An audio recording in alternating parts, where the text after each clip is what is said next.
Hello, everyone.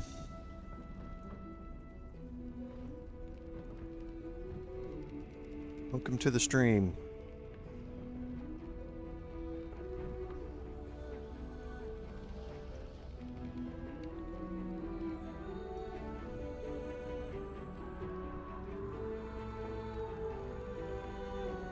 Hello, Philip. Thanks for being here.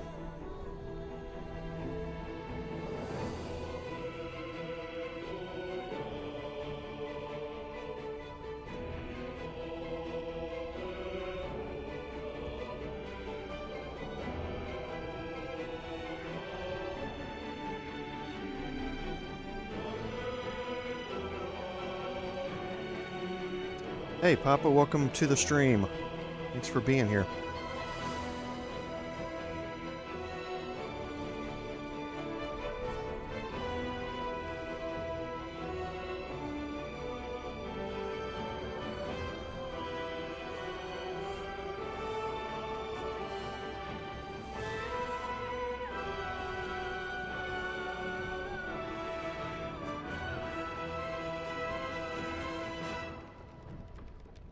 It's been a week of hot fixes. I hope everyone has their game updated.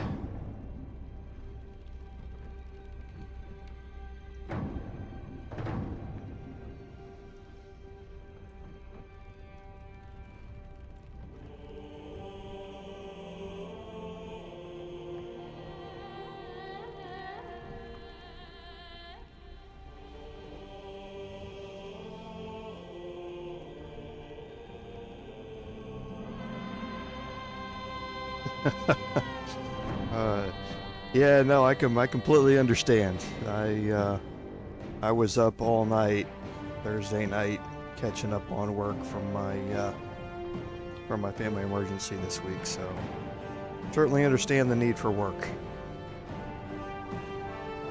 But however long you're here, like I say, thank you very much. I appreciate it.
Sorry, just catching up a little bit on the news from this week. I did read a little bit of it while I was gone, but do want to make sure I'm all caught up. I don't know if any of y'all read the Reddit forums this week or not.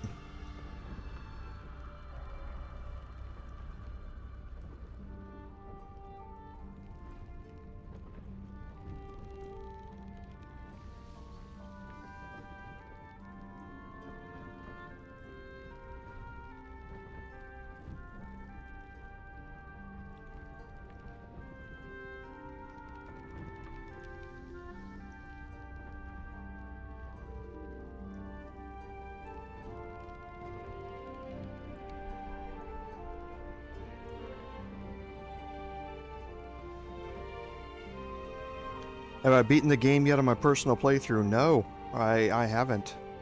I'm still in Act 2. So yeah, this week was not a lot of progress made at all. I don't even think I played my personal playthrough this week. Trying to think. With me being gone Wednesday and well, the end of Tuesday, all of Wednesday, and then most of Thursday as well. It was a tough week to get in any gaming this week, so and then trying to catch up with work.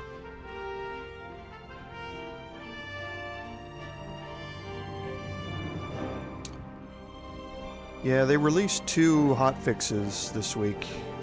The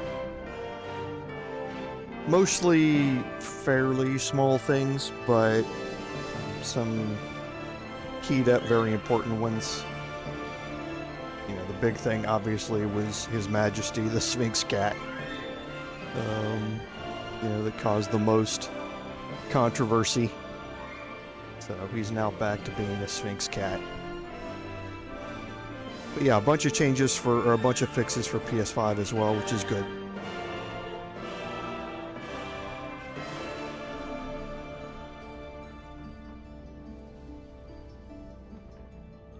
But yeah, on Reddit this week, there was a post put up about about content creators and Baldur's Gate 3. It was actually pretty funny. And there was another one that was put up almost simultaneously about Starfield content creators as well.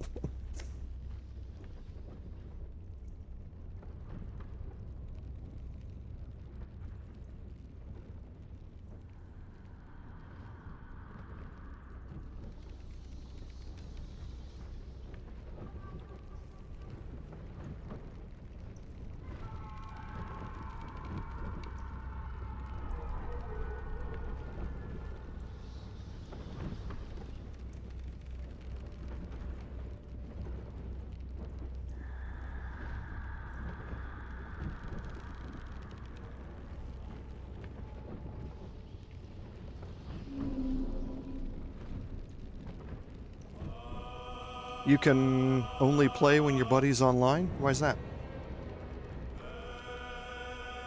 You can put them in the wardrobe in the camp, right? And let you continue playing. I mean, obviously not the best solution. You'd want to be able to go through it all together. But if you really want to play, then that's the reason they put the wardrobe in the game.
Yeah, that makes sense.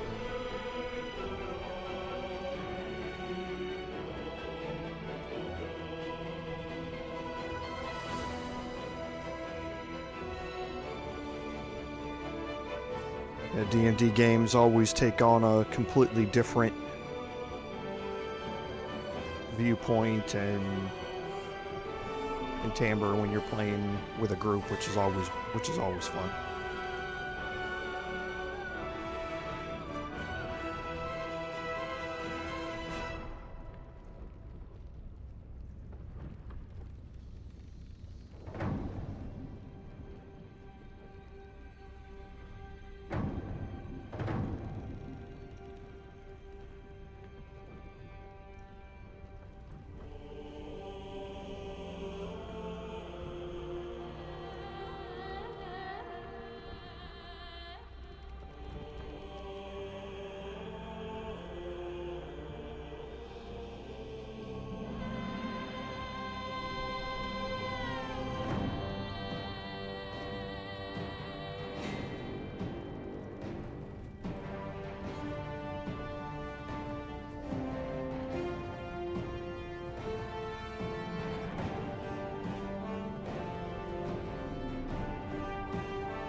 Well, that reminds me, I need to check and make sure.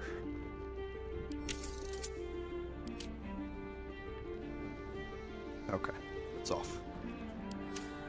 There was another big thing this week, another streamer getting caught out on the nudity aspects of the game, so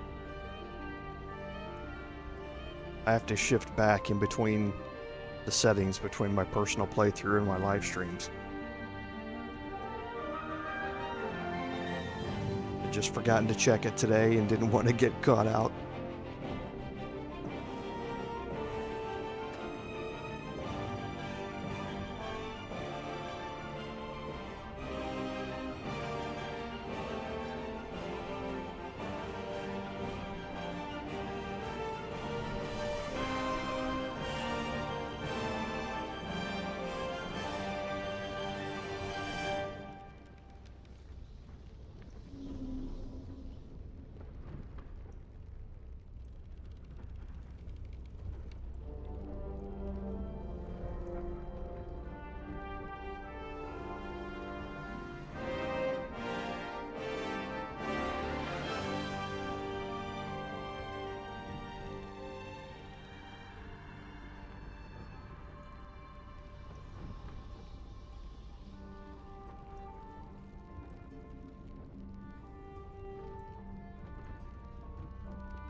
Welcome everyone to the stream. We'll get started here in another minute or so.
Welcome everyone to today's live stream, episode 14 of our Baldur's Gate 3 Bard gameplay series.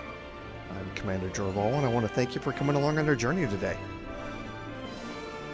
So, it's been a busy week in hotfix terms from Larian as we get into our admin notes here.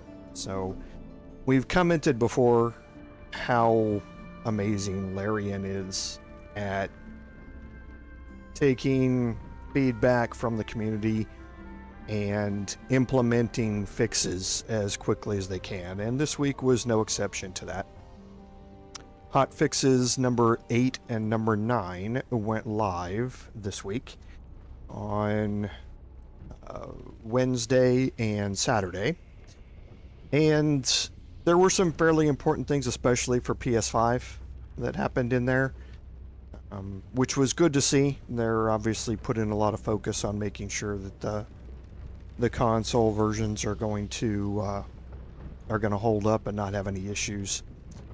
But there was some community feedback. The infamous one this week was about the Sphinx cat. So now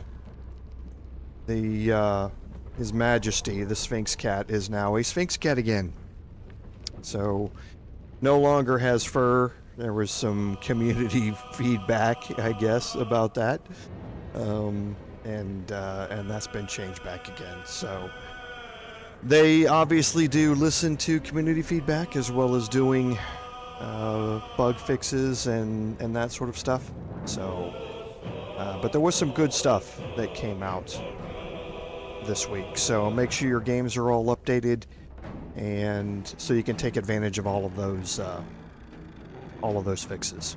So, from an admin note, another admin note, the construction of my house is almost done. This is going to be the last week of it, hopefully, but I might have a contractor here at the house today, so if you hear any banging or anything like that going on, just like last time this happened, I'll try and mute the mic or keep it to a minimum.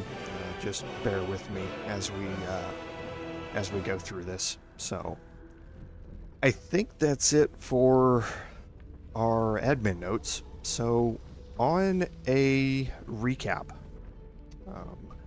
So at the end of last live stream, we had just started our adventure into the sunlit wetlands / Putrid Bog. We had gone in, explored a few areas while we were in there, and that's where we're going to pick up today. So today's live stream is going to be focused on the tea house, and hopefully we can get quite of the way through it. We'll be kind of exploring some different things this week and kind of see how things play out here. But on that note, I think we'll go ahead and jump in here. Hey Greystar, welcome to the stream. Thanks for being here.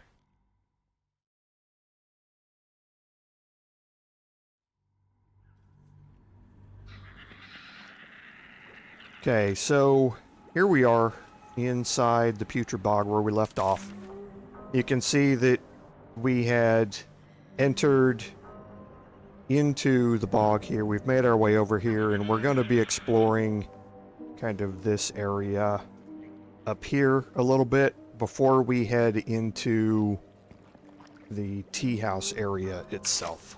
So we're going to toggle our group here and kind of make our way around in here real quick. So I am going to get All's well that ends not as bad as it could have.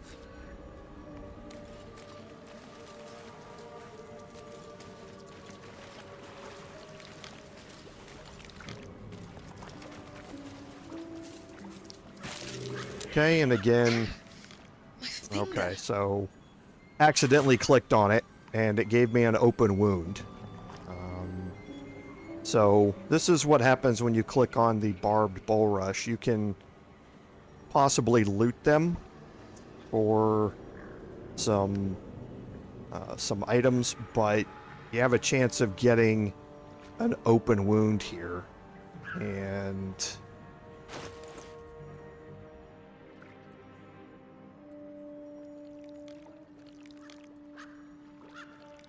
want to look here. Okay. So we'll see if I pass the saving throw here at the end of it.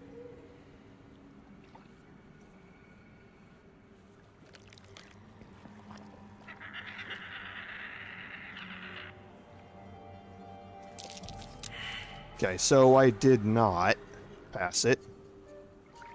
So let's...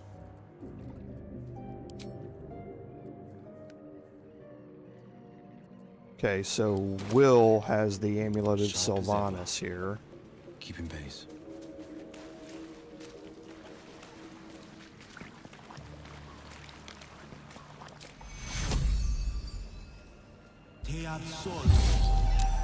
Okay, so I definitely wanted to get rid of the rotting status effect.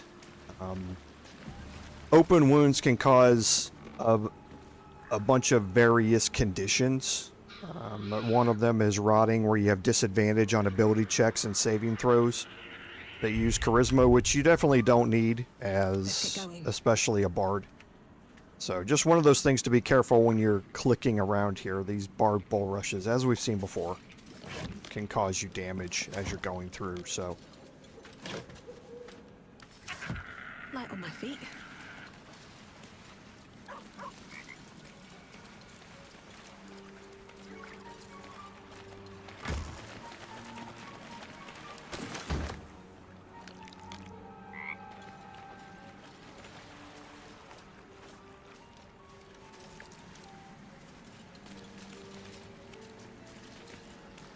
Okay, we can go over here and talk to the addled frog as well.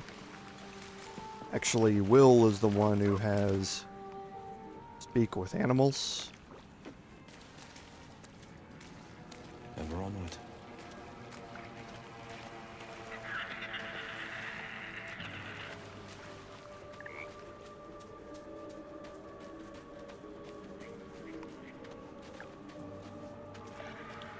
A word, if I may. Green leaves, shallow water. Green leaves, shallow water. So we've gone through this conversation before.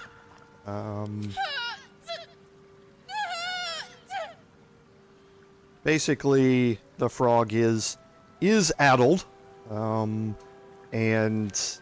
not going to get a whole lot of information out of the frog at this point.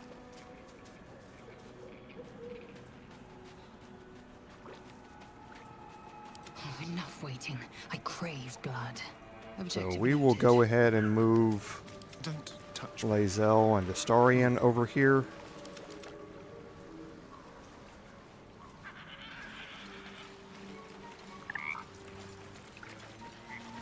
And just holding left alt as we move. And we'll get everybody grouped back up.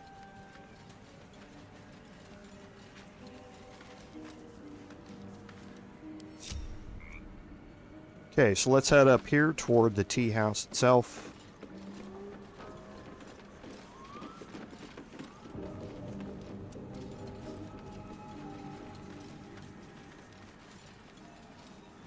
Okay, so the main entrance to the tea house obviously is here. We are going to go talk to Gandrel over here first, though. And this conversation is going to play out very similar to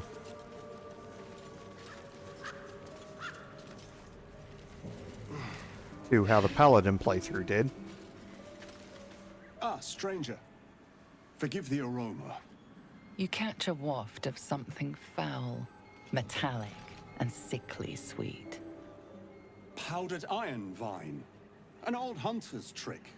Most monsters will think twice before making a meal of me. You're a monster hunter. I'm surprised. I thought all Ger were vagrant cutthroats.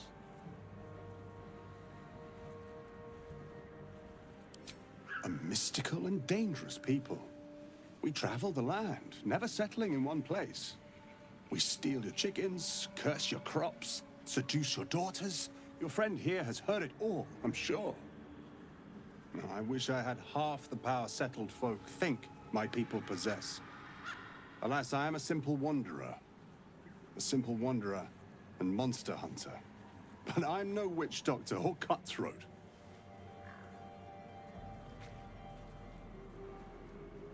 Something terrifying, no doubt. Dragon? Cyclops? Kobold? Nothing so dramatic. I'm hunting for a vampire spawn. His name is Astarion, but I fear he's gone to ground.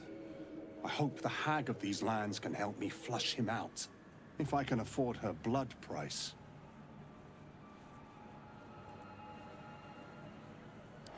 Not this time. My orders are to capture him. Oh. And bring him where exactly? Baldur's Gate. My people wait for me there.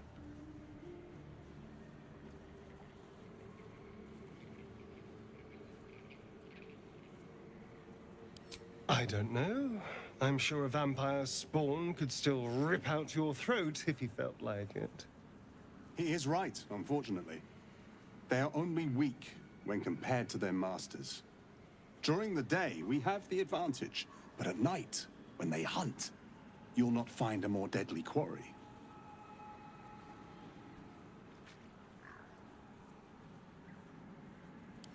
That's Astarion. No. Impossible. These days, I'm making the impossible look easy. May I?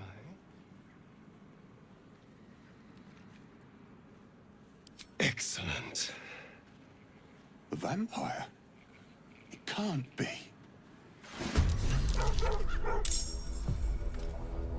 Impero Tipi. Impero Tipi.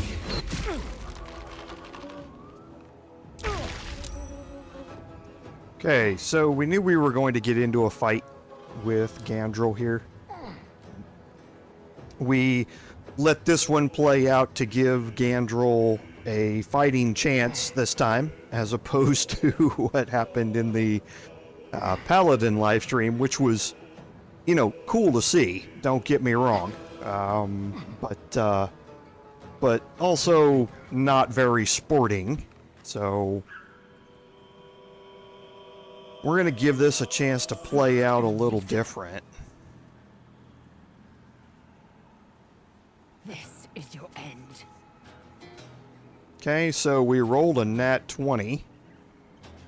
Or did we? No, we rolled 11.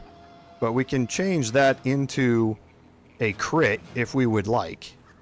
And might as well. Then we'll follow up again.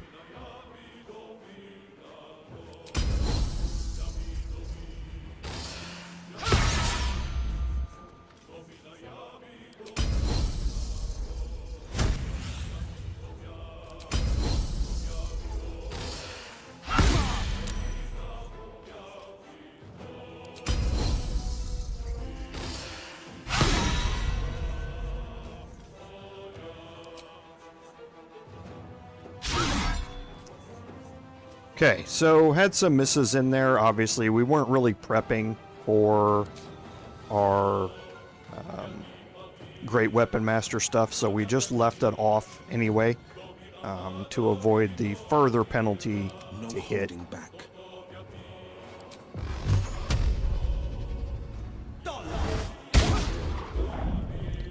Okay, so things are going to get a little more fun. Well, so much for peace. Over here! My life, part 12. The boring opponent.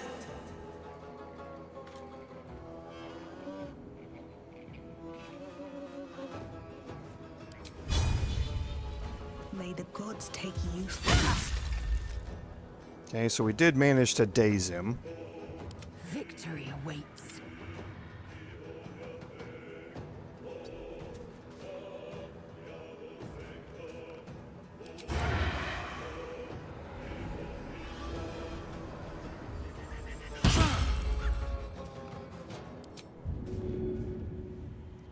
Okay, I've closed off the area around him, it looks like, so... On the victor's path.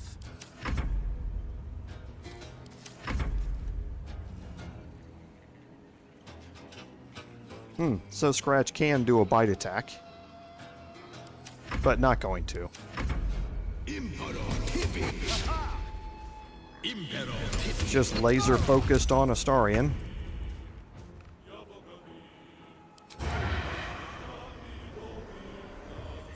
Stood by an ally. Can't fault you for that. But a vampire among us. It doesn't sit right. Let's hope it doesn't come back to bite me later.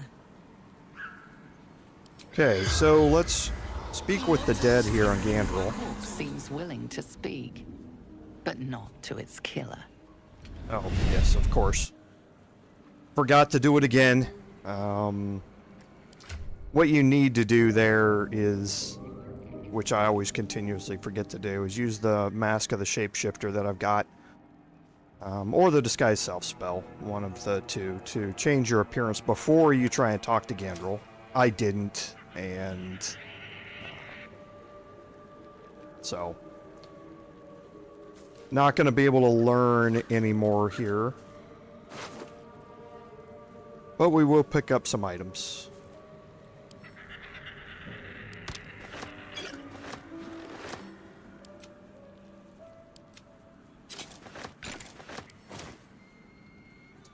What's hiding here? And now his backpack becomes searchable.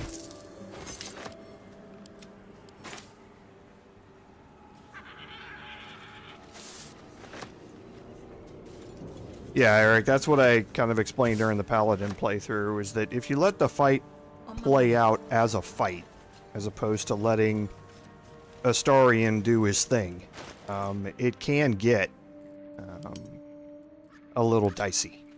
So you picked up Gandrel's aspiration from that. It's basically a +1 heavy crossbow, where you have advantage against monstrosity type enemies, which can be quite useful. Right now we're using the giant breaker, which inflicts the reeling. It's also a +1 heavy crossbow. Inflicts the reeling status effect when it hits. And reeling is basically a -1 to attack rolls. So it's a good effect to have from a defensive perspective, as opposed to Gandrel's aspiration, which is more of an offensive perspective. So the thing about Feller of Monsters is that when you equip the crossbow, Eager for battle.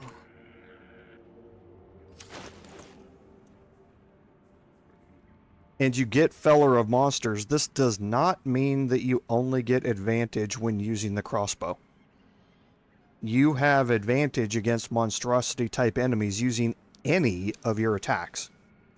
So if you have it equipped and you're using your melee attack, you still have advantage against monstrosity type enemies. And that's going to be quite useful later on in our playthrough here. So let's look and see what our action economy is like here, because I'm pretty sure, yeah, I want to finish clearing out this upper section Careful, I'm here. bad. Never a dull moment. Yes, I've got more than enough to split these off, and I probably should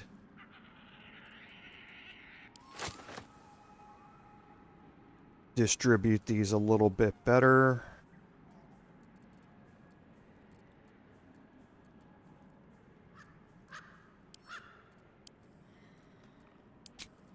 While I'm here.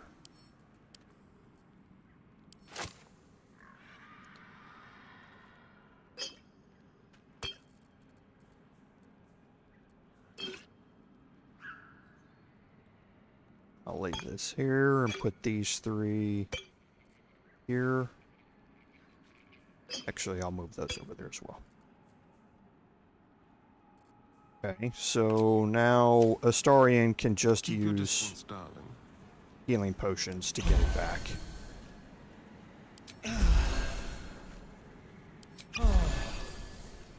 Okay. Is that blood? No, never mind. Now, Wonder if the gods are watching. remember the Redcaps that are out here that under normal circumstances would be posing as sheep right now. We obviously know what they are. This is going to come into play as we go through this here, of course. We've talked about the well before. The well looks bad. Fetid smell assaults your nostrils. Dead flesh lies below. A great deal of it. You have the opportunity to dispel the illusion by coming up to the well here and passing a perception check. If you drink from the well, it's going to give you a buff. and that buff is going to be useful. However, as soon as you get into the encounter with Auntie Ethel, it's no longer going to be a buff, and it's going to work against you actively, so you don't want to drink from the well, no matter what, how beneficial the buff might be at the start.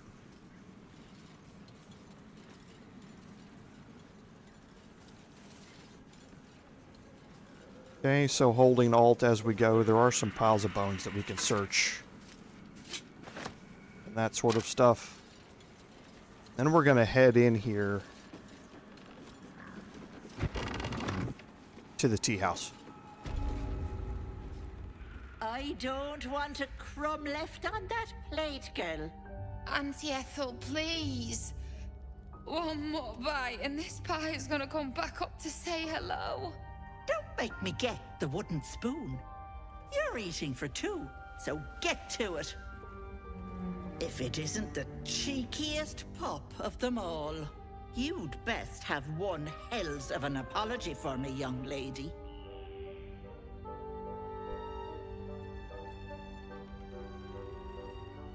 Another bard who thinks humor is the same as talent. Cute. I was gonna give you a swift kick up the arse and show you the door. But I think you and I could have a bit of fun together. Gods grant me patience. Eat up, Mayrina. I won't say it again.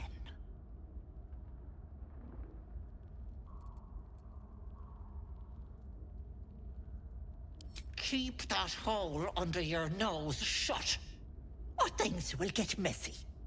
Spill it. Mayrina deserves the truth. What is it? What's going on?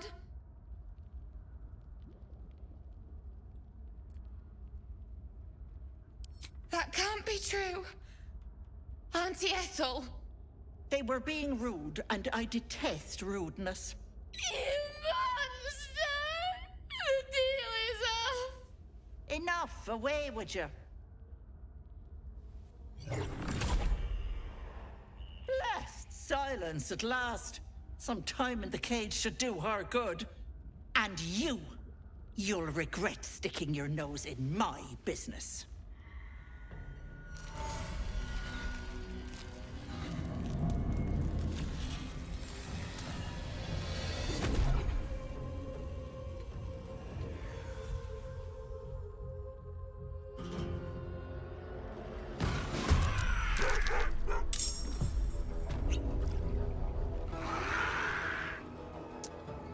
Okay, so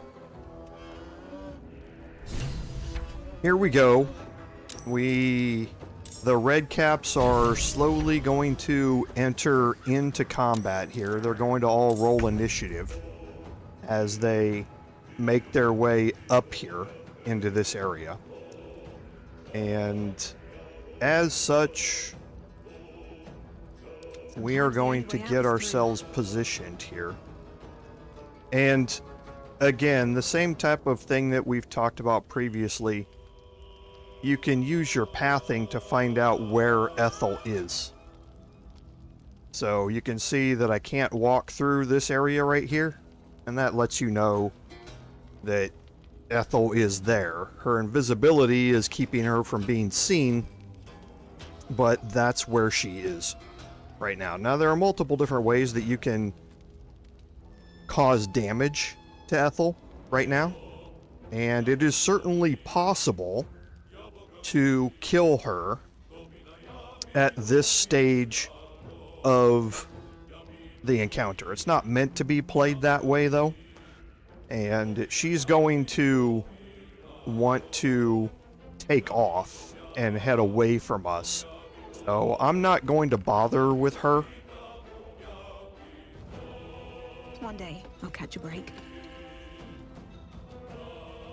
I'm just going to get everybody moved in here. Victory awaits.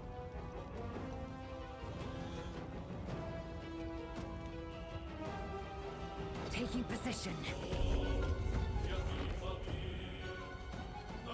This is my time. I'm going to dash with Will.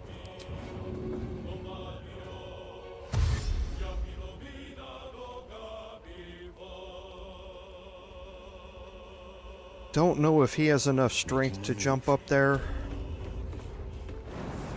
He does.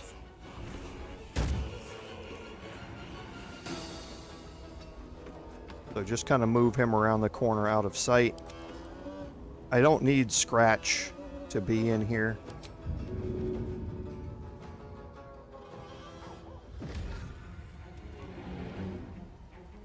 Shall we cut and run?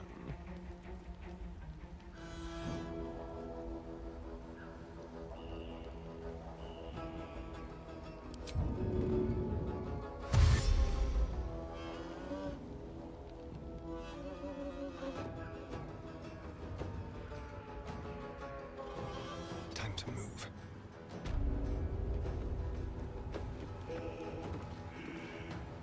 Okay. Time to strike. Where do I go from here?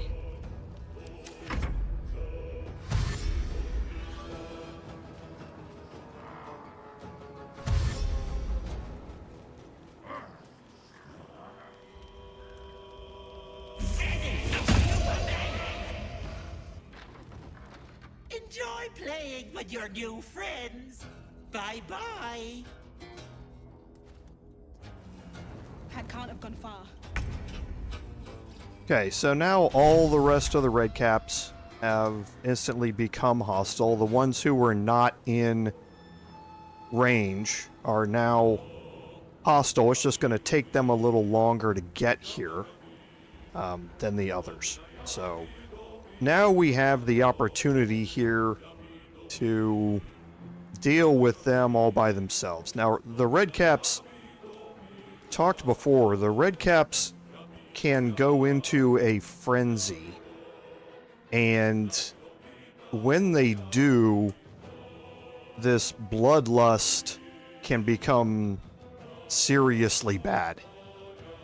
They have high strength, they're able to attack multiple times, and it can get to the point where you're getting one shot by them, depending upon the rolls. If you get critted, you're just going to have all sorts of problems. Okay, so I'm going to On the victor's path. bring Will out here. And we're going to deny the doorway here again, as per usual. So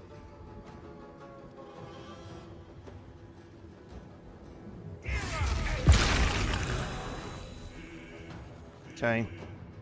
So now we've got the Hunger of Hadar landed and put out here. So it's difficult terrain. They're going to have troubles walking through it and taking damage the entire time that they do. Go for the throat.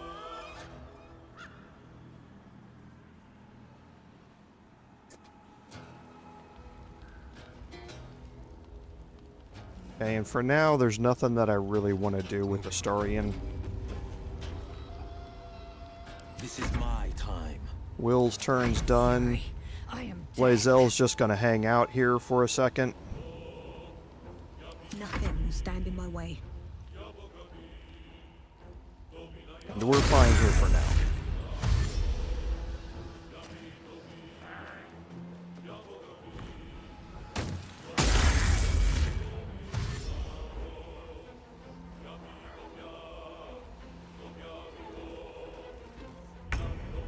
Okay, so now we want to The blade will not bend. bring Will out here.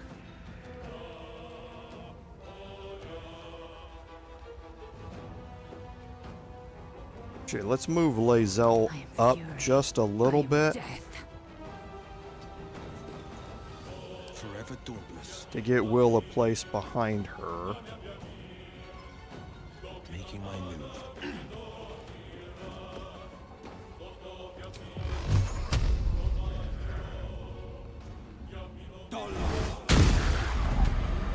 Okay, so we got one knocked back into the hunger again.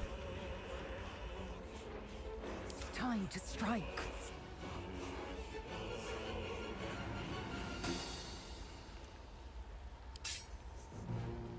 Okay, and then we're going to move Lae'zel up to about here. And we're going to try a pushing attack with her. Okay. Knock him back into the hunger as well. And then we'll use her secondary attacks as ranged.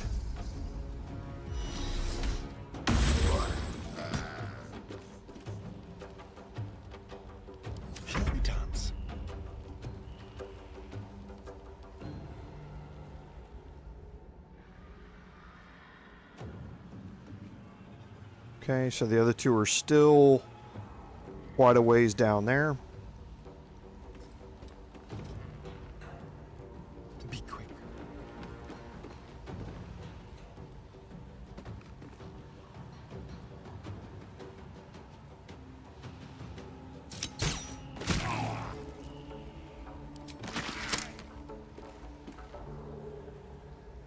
Battle favors the fearless.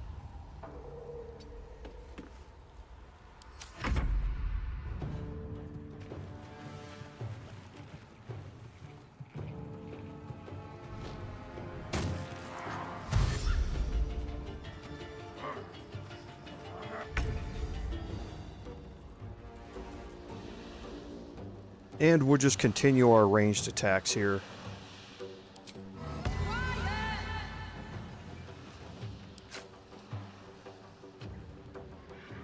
Okay, so not from down below.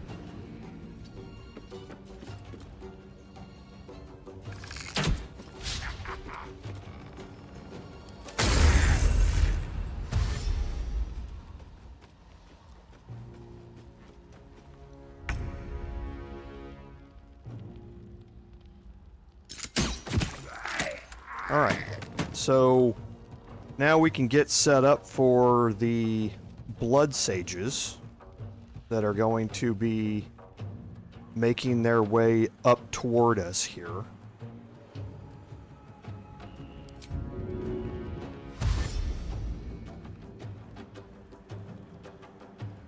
Yes, here.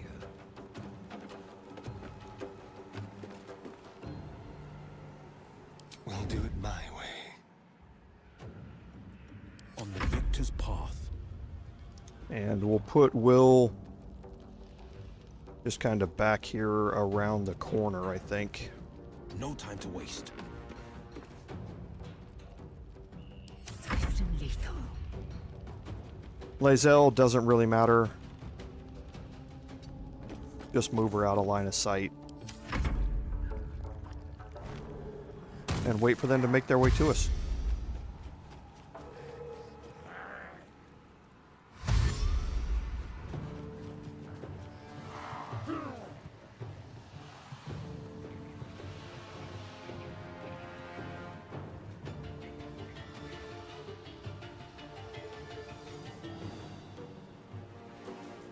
Okay. Took a while there. I don't think I have a range shot. I do.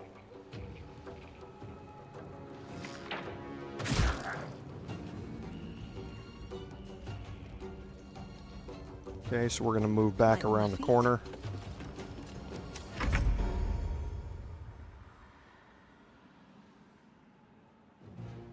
And we're going to hold with Astarion here for a little bit. Astarion can jump down around the back here.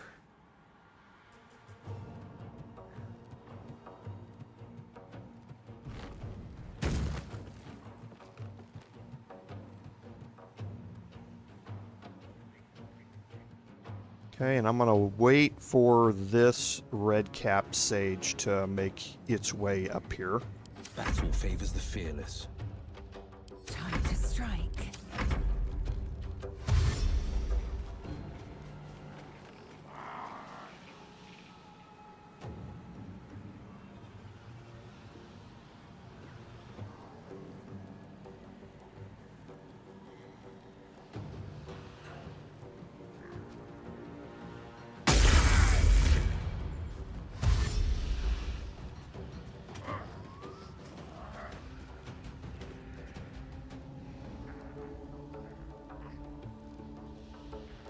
Seems to be a pause at the end of all the Redcaps' turns.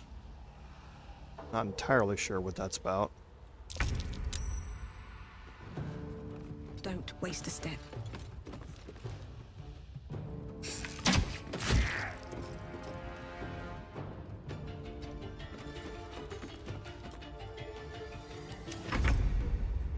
Okay, so for Astarion now.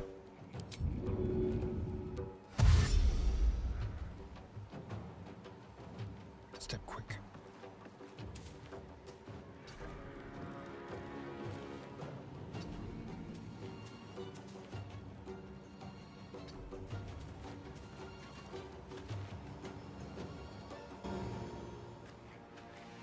Okay, so 27, I'm going to hold off one more turn. He's going to enter into the hunger and take some damage. No holding back. And I'll just play that up a little bit. No time to waste. I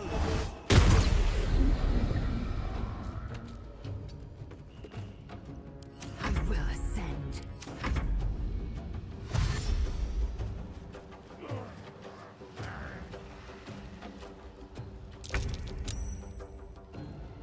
Okay, so he saved against the hunger. It's not a big deal.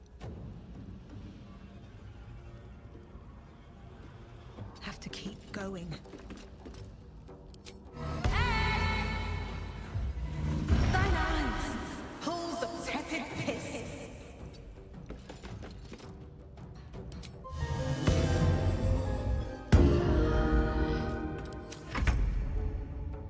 Okay, and now I'm going to have Will drop his concentration on the hunger.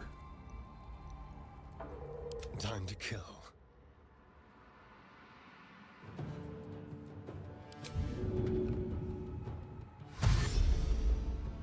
On my way.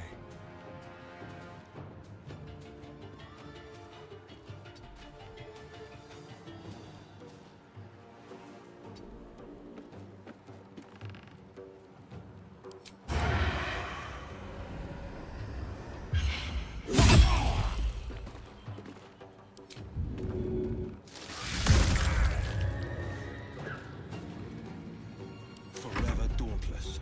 And then should be able to finish this off with Will here.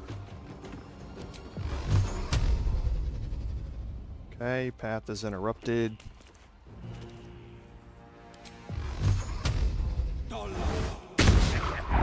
Okay. All right. I will ascend.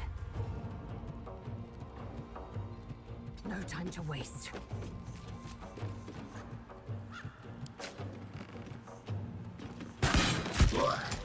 Okay, there we go.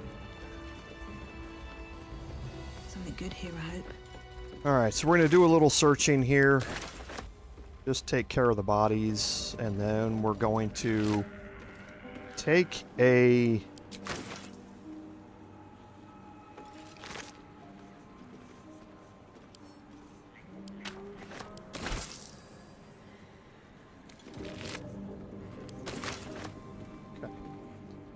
Now we're going to search the rest of this, and then we're going to take a quick long rest.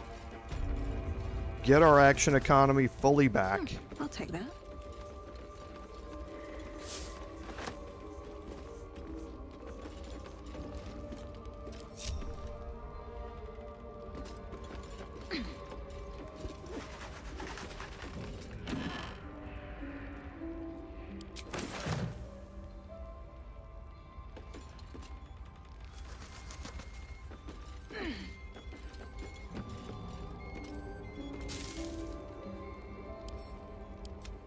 And again, be careful when you're searching these things. You want to make sure that the stuff you're picking up is not the poisoned apples, but is actual camp supplies.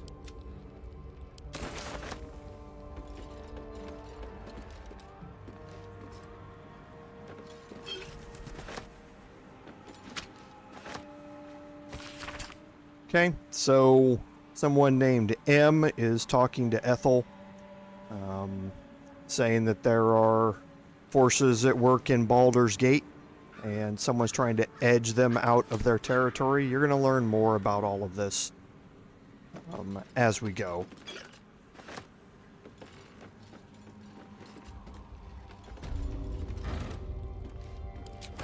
Crafting ingredients.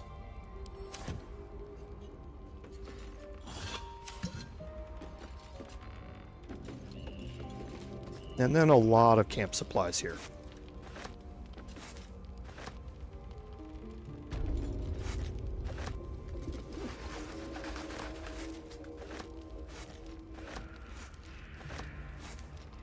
Okay, we can search this wooden chest. Got some good potions in it. I'm going to send all of those to Astarion.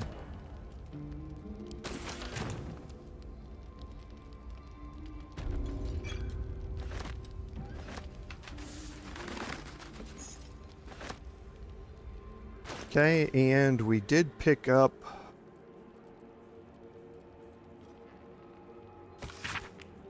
the simple poison recipe.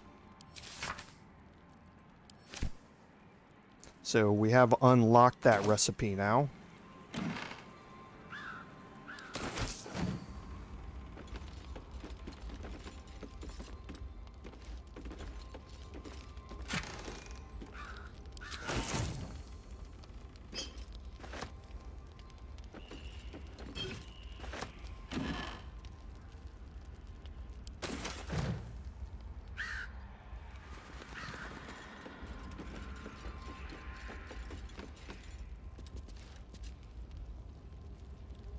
And again, just some random items down here that we can pick up.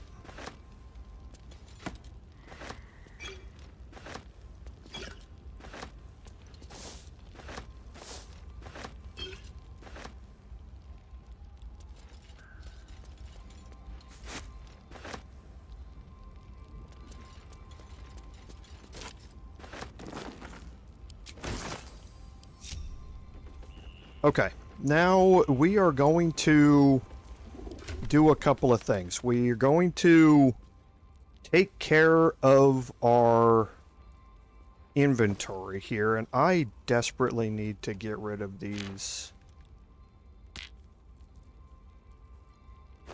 additional pouches here that we picked up.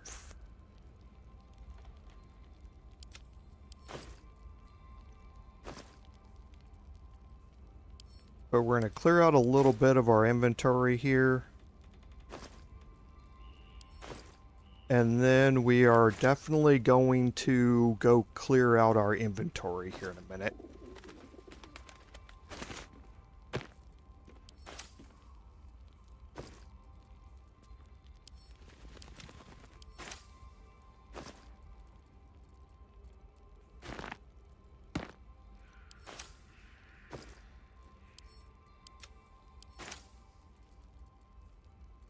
Okay, that should be good. Alright. And now we're going to head back to the Emerald Grove. We're going to take a long rest here. Get our action economy back. Let the vendors get their gold back. I'm fine. Loosen up, Icaron. No. Okay, and we are going to have some conversations here. Oh, I forgot we're going to have the party here. No, we're not. This is interesting. I didn't want to take all... I'd forgotten about this aspect of it. I don't know if this triggers as the party or not. An interesting question. We'll see. We get along quite well, I think. If the tieflings disappear from the camp here Everyone after we're seems to finished. be in high Yeah, it looks like it spirits. is going to be the party. Strange. You know who I never thought I'd find myself caring for? Exactly right. Never gave them much thought. Certainly not that bunch in the grove. Yet we came through for them. We saved their lives. Odd.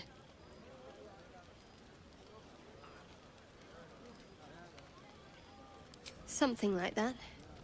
I was taught to reject anything that distracted from Shah. But there'll be time for penance later. Share a bottle with me? We should wait a little while. Until the others have drifted off.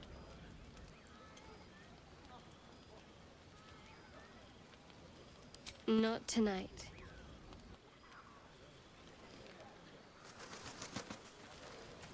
Okay, so let's go talk to Astarion here.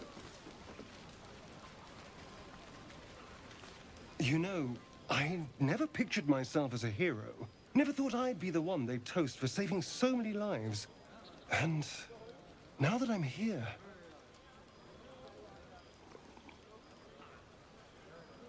I hate it. This is awful.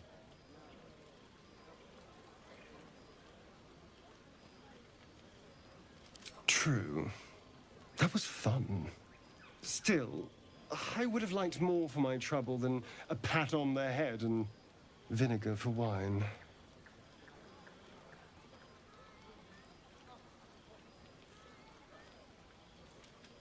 I'm just looking for a little more excitement.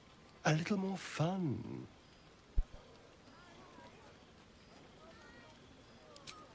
What the hell's... Sex. Passion. Fun. It's easy for some. You and Shadowheart seem to have a connection. It looks very sweet. Not what I'd call passionate or interesting, but sweet.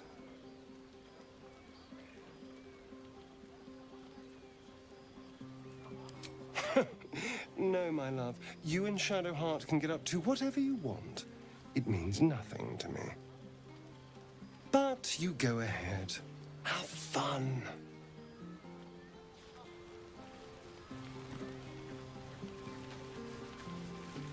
I have seen the Kithraki tear a screaming Neogi's legs from its belly to fashion into blades. Yet, they could not match your nerve today. It was enough to drive me to madness. I smell their blood on you still.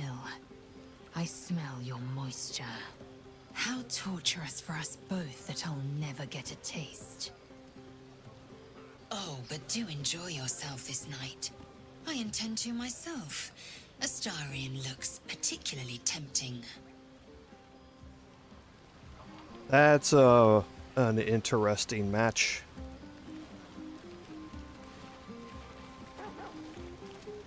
Ah, my good fellow. Quite the cozy setup you have here. I'll just make myself comfortable. Thank you so much. I was just settling in and reviewing my latest findings. Mind flayers, cultists, and, of course, your esteemed company. Finding is my job, my friend. If there's anything in the world worth knowing, I assure you, I do. Why, I'm practically an expert. They've tentacles, you know? Quite shocking. The druid Halson had some kind of mind flare specimen in a jar in his quarters. A replica, no doubt, but truly fascinating to see up close.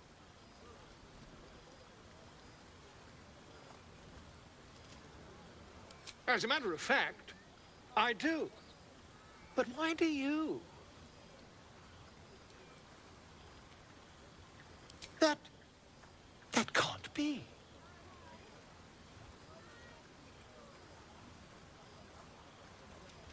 You're either an excellent storyteller, or you've experienced something quite exceptional. Tell me, have you noticed any residual psionic malaise since the alleged encounter? That's quite impossible. You'd have undergone ceramorphosis by now.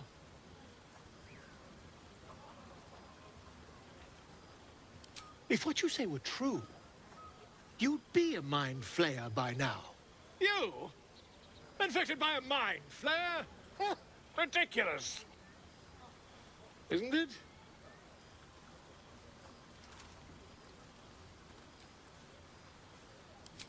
Perhaps that's for the best. I'd be irresponsible not to debunk such a strange claim.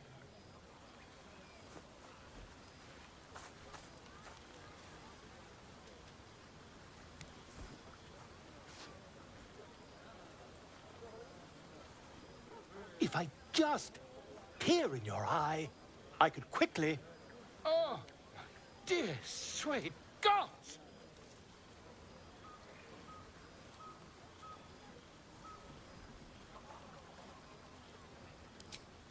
I mean, yes. I suppose I can. I'll need to research the particulars, however. Give me a bit of time, and I'll have this little issue sorted. Okay, so that's obviously the first encounter with Volo in camp. He's going to have to do his searching here through his records to find out if he has a way to cure it. And he's given us the Blazer of Benevolence. The Blazer of Benevolence is a bard-specific item, in that whenever I use Bardic Inspiration, I gain 4 temporary hit points, which is nice and all. However, I'm giving up a lot of armor class to be able to wear it. My armor class is going to drop by 4 back down to 15, all for the benefit of gaining 4 temporary hit points whenever I inspire somebody. Now that can be a lot, because we talked about our level 5 additions, in that now I can use my Bardic Inspirations. I get those on short rests, so I have a lot more of them available to me. I have 16 Bardic Inspirations that I can use per long rest. So that's a lot of hit points to be able to have at various times. But it's still not something that I'm willing, at this point anyway, to sacrifice the Scale Mail +1 for. I do have some plans for how I want to do a respec with my Bard, and how that's going to change a little bit. So we'll see more of that when I get into it, and when I get into that, my armor class is going to be very important that I have. So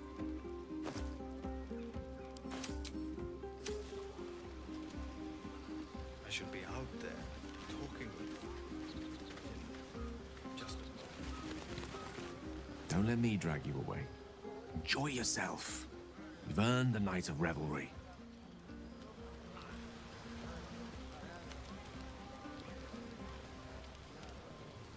Alright, so where has Will go? Oh yeah, Will's over here.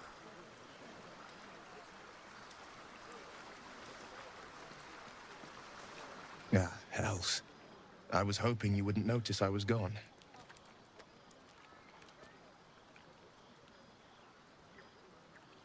Really? I'm honored. In truth, I don't feel in a festive mood, and I didn't want to cast a grey cloud over the night. I'm a devil. I love the people from the Grove, but I unsettle them deep down, as I seem to unsettle everyone nowadays. You don't want a devil at your party. Claws will pop the balloons, you see. And the sweet cakes don't taste half as good as raw eggs with this blasted forked tongue.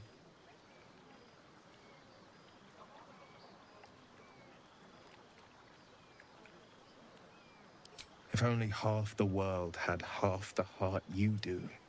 But, off with you. This is your day. Have a dance. Enjoy the music.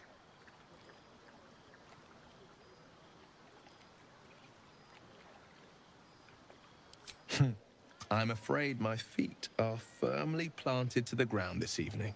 Some time alone beneath the stars, and I'll be back to my old self. Promise. Still, it's a night to remember. You've made sure of that. Okay. So you can have conversations with all of the tieflings who were here we're going to go and talk to Alfira. This might be the wine talking, but I'm feeling inspired. Thinking of writing my next song about you. But I need an angle. Any ideas?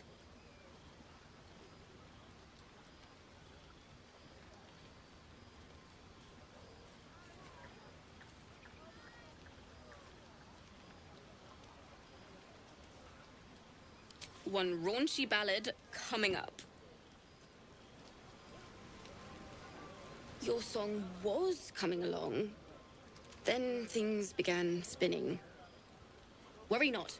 I shall return to it at first light.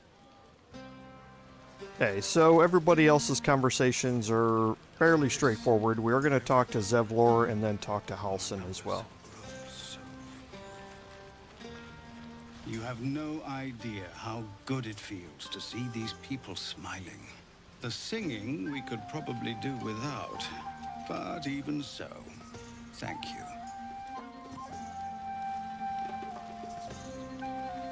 Go on now. Don't waste a night like this talking to me. We'll discuss your problem tomorrow.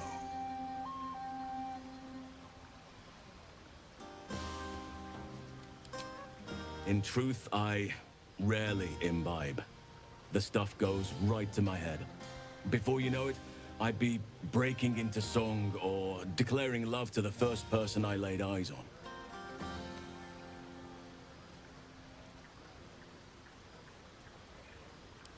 Then you have never heard me singing, which makes you very fortunate. I'm sure there are. You strike me as extremely resourceful. But there are many grateful people here who want to spend time with you. I must not keep you all to myself, as enjoyable as that may be. Go on, enjoy yourself. Seek out some wine before it runs dry.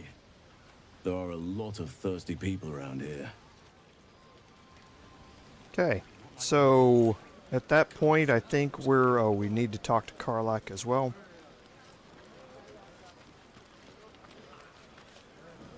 Would you look at this place? All these people happy because of us. It's nice to be somewhere where good is still possible. Speaking of, from where I'm standing, it looks like you and Shadowheart are getting more familiar. She's a funny one, all pointy and secretive, but it seems like there's someone very sweet beneath it all, you know? Good to see the two of you getting along anyway. At least one of us is getting a little action. Though, you know, if you wanted to meet up later, maybe we could meet up later.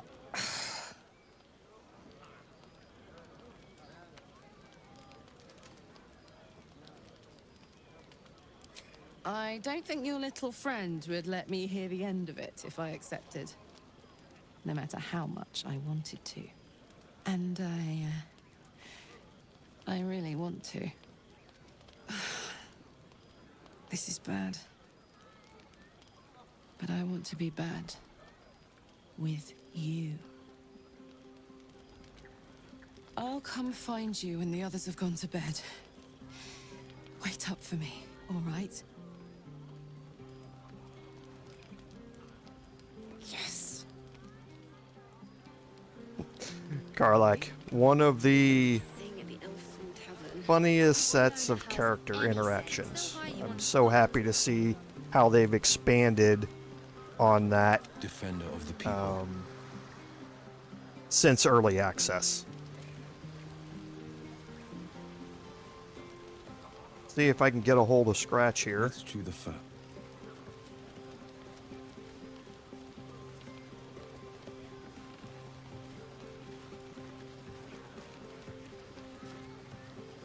I like these people. They're joyful. It's contagious.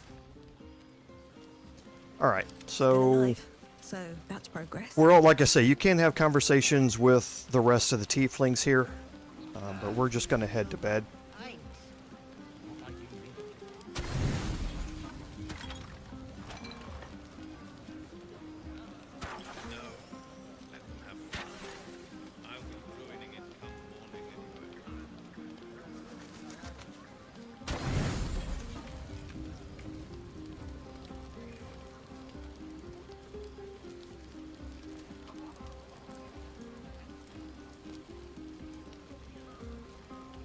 I would prefer not to use up all of the individual items. The one camp supply items are always very useful.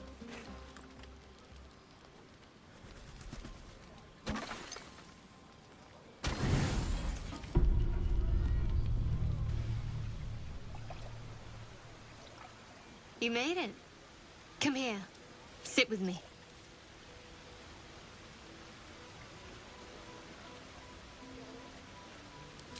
So eager. I'm surprised it took you this long. Well, to begin, I think a toast is in order. Any suggestions?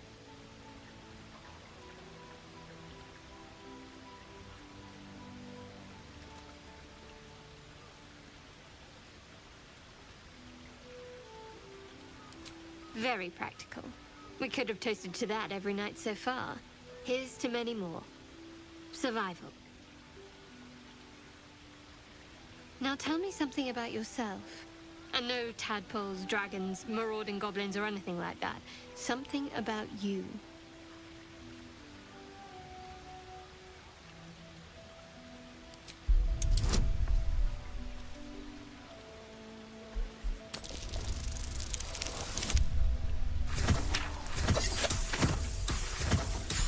Ooh boy, 32. Good roll here to start it off. Don't laugh, but I'm not quite sure I have anything to share. When you worship Shard, secrecy is everything. We'll sacrifice our own memories when ordered to. A lot of the little things, they're lost to me right now.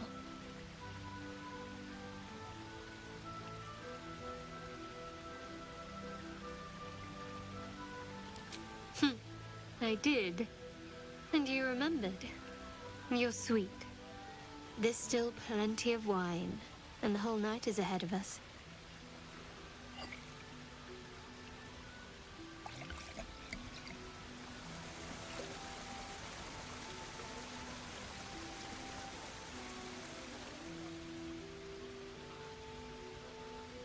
Nearly light. The others will be awake soon.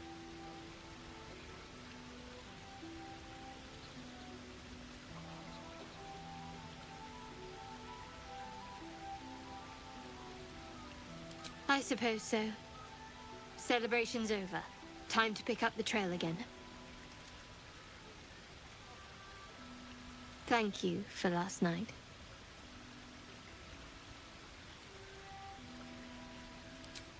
It was just what I needed. She trails off. You read an invitation in her eyes.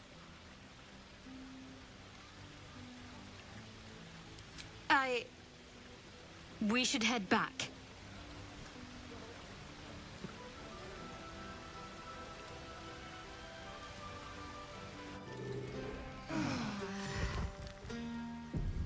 I trust you enjoyed your evening.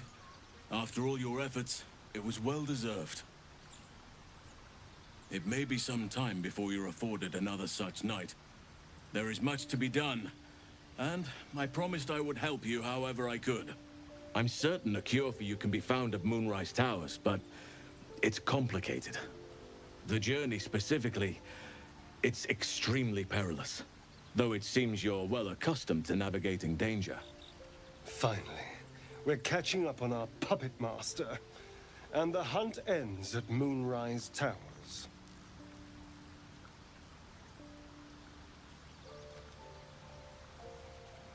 To get to the towers, you'll need to pass through a terrible place. A cursed place. This curse shrouds everything in shadow.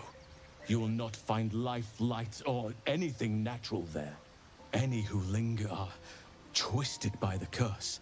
They become shadow beings, tormented, dangerous souls.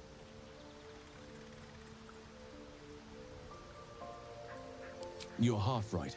You have to get to Moonrise, but you still have a choice of how to get there. You could go overland, along the Risen Road or through the mountains.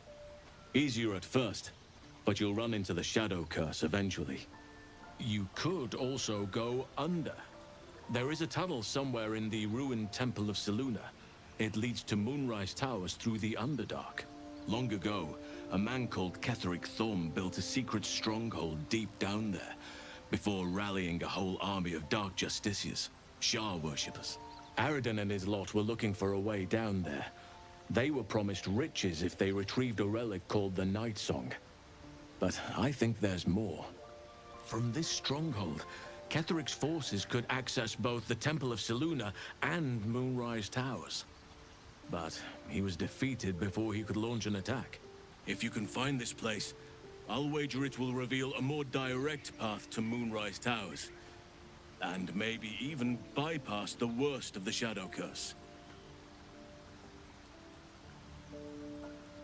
You'll need to pick it up where Aradin left off. Find the hidden entrance. It's somewhere in the Temple of Selûne.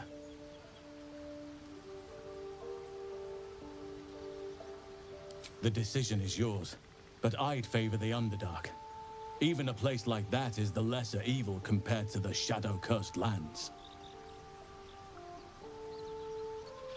Anything is preferable to risking the Shadow Curse. I would like to join your camp, if you'll allow me. I can offer my skills, my counsel. I've long sought to return to Moonrise Towers. It seems our fates have aligned.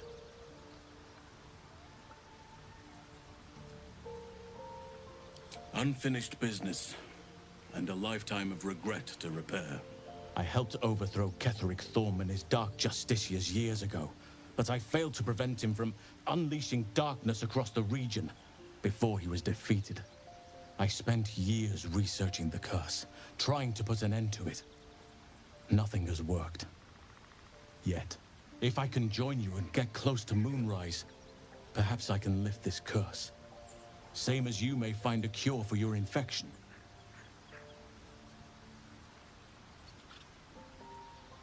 Precisely.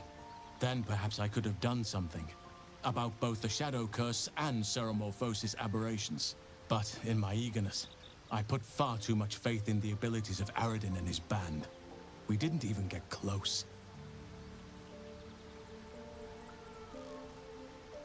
I've chosen a successor as first druid, Francesca of the High Forest.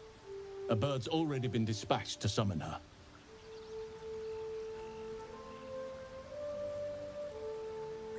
I need her to stay focused on her training.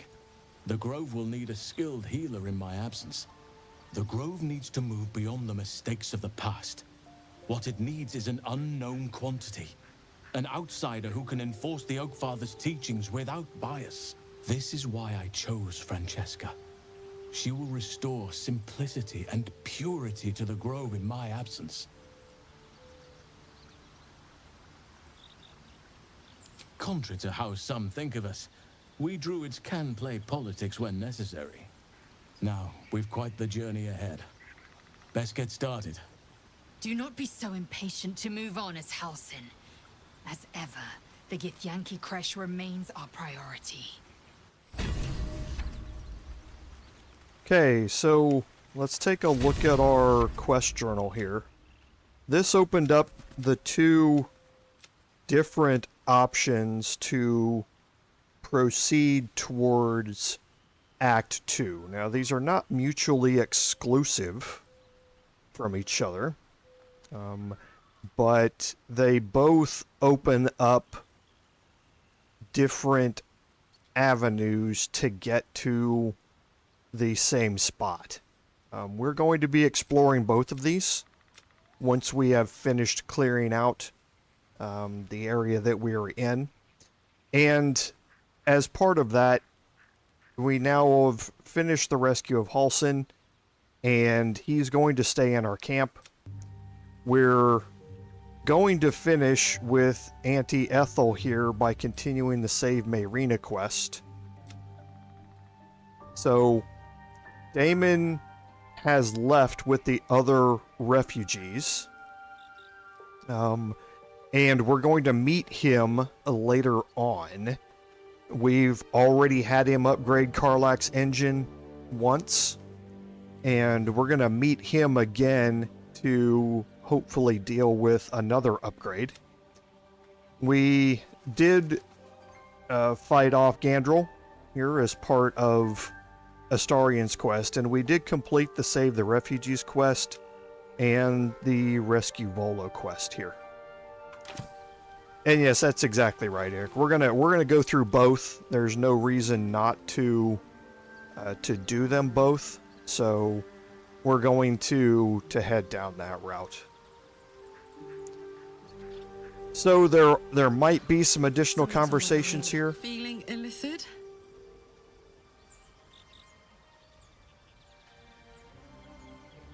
You really did it, huh?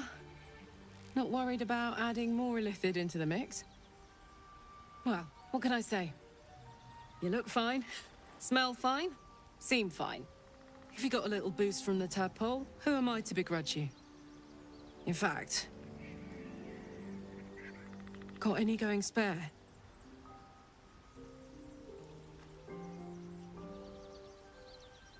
You know,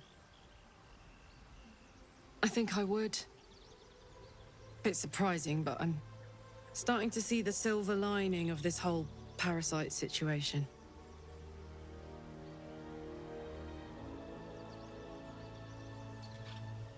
Thanks, soldier. I'll use it well. Promise. Okay, so we don't have any additional illithid tadpoles, but she's not in our party, so we're not going to be able to see it. But we are eventually going to give her a couple. As I say, the party's going to change up a little bit here as we continue on through this, and one of those is going to be swapping out Lae'zel for Karlach once we get more into the Shadow Curse lands. We definitely want to have Lae'zel with us throughout the Mountain Pass area, but then we're going to be, like I say, changing our party in and out as we go.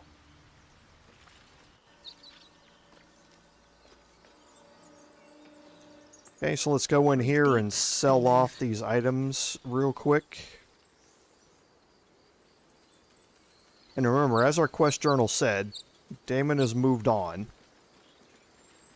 We will encounter him a little bit farther on.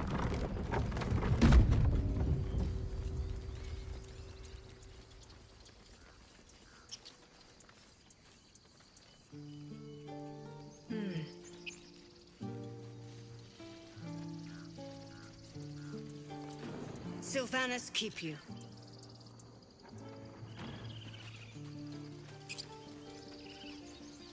So we have one option here for our items, and that's Aaron. It'll take a while for us all to recover, but you've helped us take the first step. Of course. Okay, so let's go ahead and start clearing out all of... Let's get rid of these additional pouches here as well.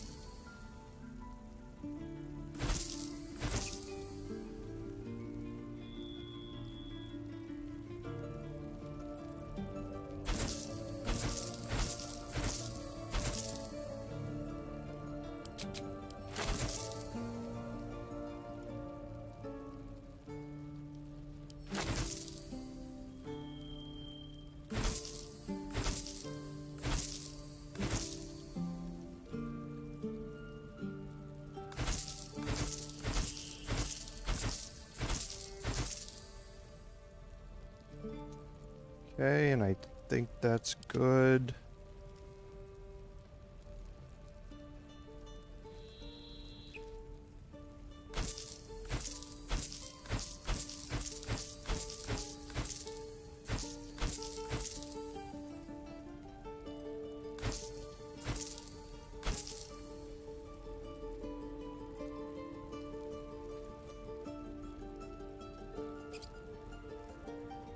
Okay. That should be it. So we'll look through here and see what we have as far as items go. Oh, we've got red dye in here now.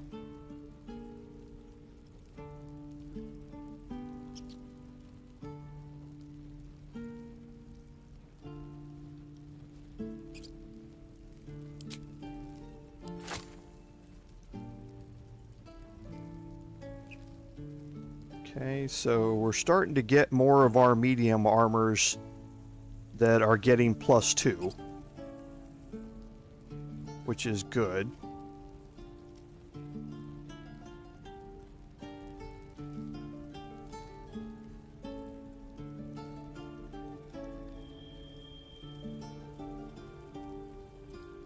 Okay.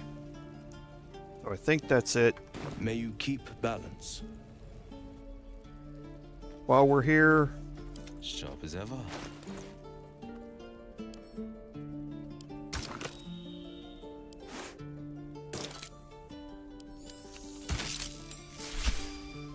might as well improve the look of Will's padded armor here. No reason not to. Eager for battle. Watch your back. Looking ahead. Okay. And no, we're going to leave those here.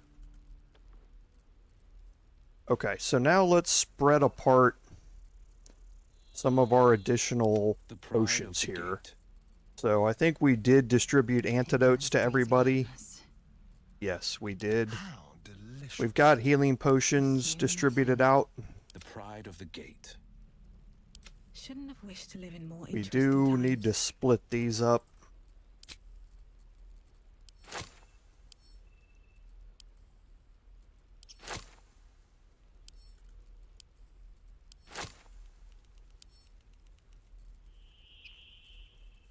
Where am I needed?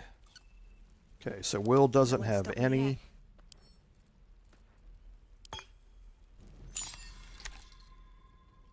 Curious ornate box.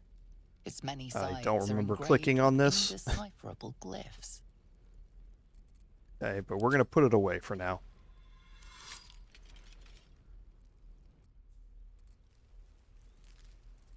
Okay, and then Lae'zel already has one.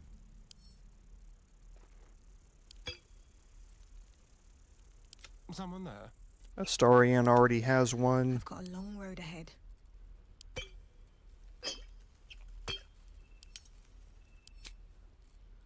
Okay.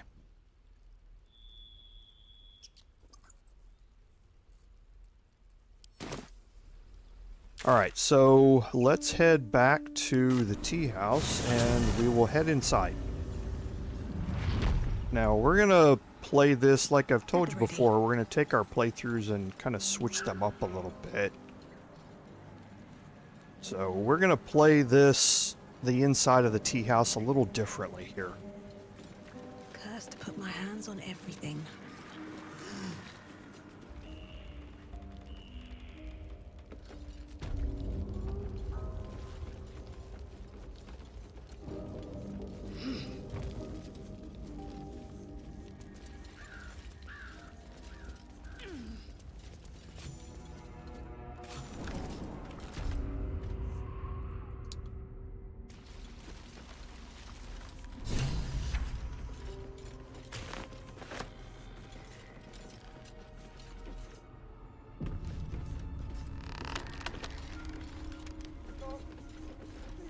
You are as thick as they come, sweetness. This is my personal playhouse, and you don't have an invite. Get out!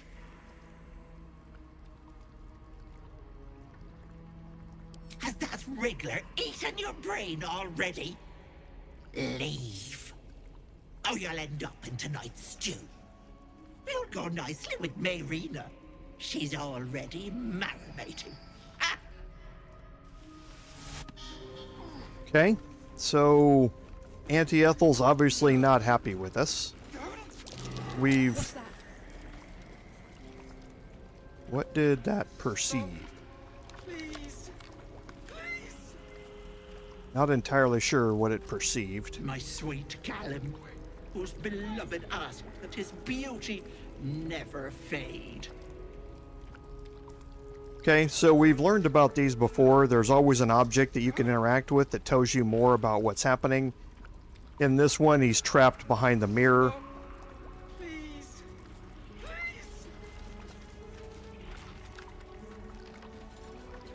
What is this? My darling Macron. She wished for the mind of a genius, but that silly head crushed me.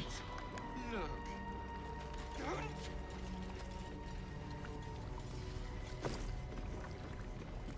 Stop. Please. Please.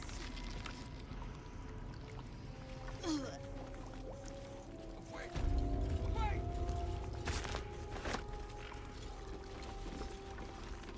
Don't. This poor dear wished never to lay eyes on her family again. Stop. Please. My dearest Ephraim, he begged me to halt the deadly disease that ravaged him.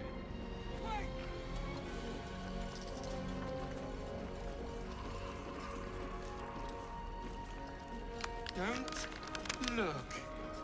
Don't. You feel crushing waves of fear as the presence within the door recoils. It can't let people through, not again. Images flash. A man cowering, a bag open at his feet. Gold coins spilling onto the floor. His cries for mercy are cut short as the hag slices into him, dismembering him painstakingly, limb by limb. She cackles, the man's remaining flesh twisted and contorted, becoming the twisted surface of the door before you. Flee, you feel it cry. A scene appears in your mind. Two paladins and a cleric marching through the door, shrouded in the glow of the divine.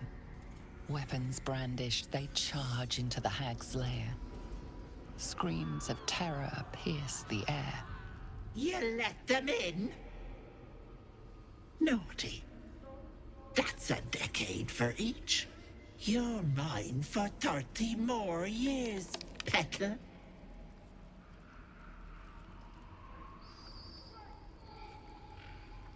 The door stays silent.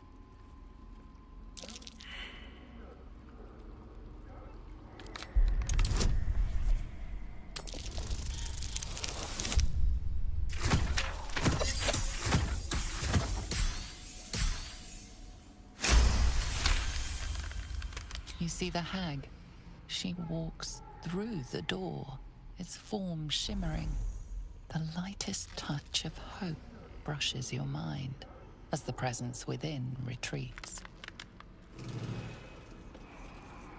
Okay, so... Please. Please. You feel the barest hint of life from within the door. Okay, so last is... Look. Don't. My gentle Lauren. He wished to know what was to come. Stop. Is you can talk to Lauren here. No! Don't look. Mustn't look, mustn't see. I see it. I see what's to come. You realize there's magic at work. Some type of spell. An illusion. Me. Dead. Dead! Flesh rotten, bone shining!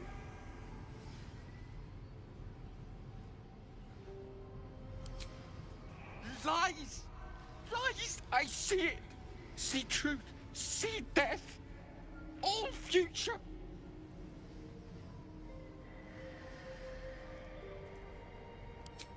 always ask. Never good, never see, never... Gods, don't hurt me. Oh, please, please, please, please, please.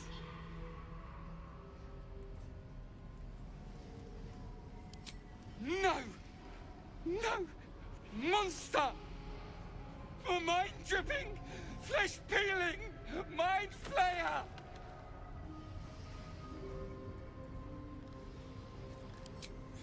Mind-flayer! Okay, so Lauren only sees his own death now. I'm gonna move everybody over here and I'm gonna split the group and I'm gonna have everybody pick up a mask. Look. Don't! Finders keepers. Stop! Please! Please! Keep a blade close. Away! Away! And actually, I didn't plan this out. I had forgotten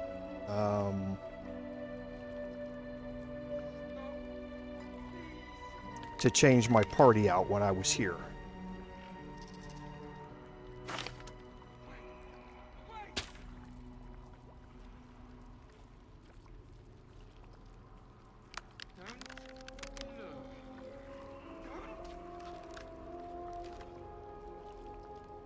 Let me look here real quick.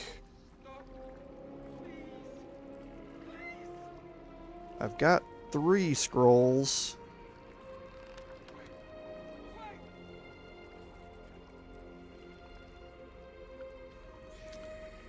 But I need to be able to cast it 4 times.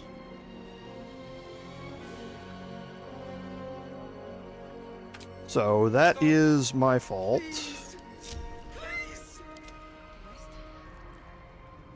We need to head back up real quick. Now, our mini-map is red here, which means we can't fast travel out of here. So we need to make our way back up here real quick and fast travel out. And like I say, this was just me with poor planning. I apologize for this. What we'll do is we'll head back to the Emerald Grove and see if there's another scroll here. If there's not, then we'll go change our party out. And bring Shadowheart.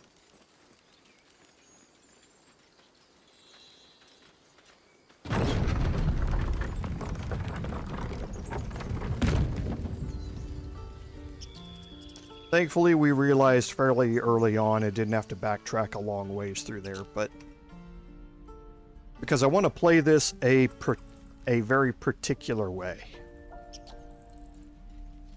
Seems like a good moment to talk. I don't think Aaron's probably selling one. It'll take a while for us all to recover, but you've helped us take the first step. Of course. Yeah, he doesn't have one here. Just resort it and make sure. Yeah, he doesn't.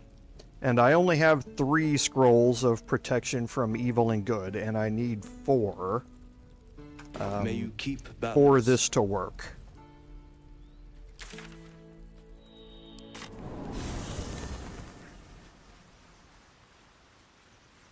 more unwell than ever.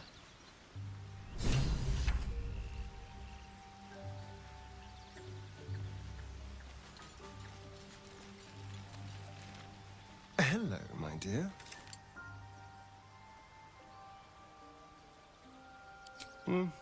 Not anymore. Which is all that matters, really. I didn't do anything. I was kidnapped, just like you. It seems Cazador wants me back.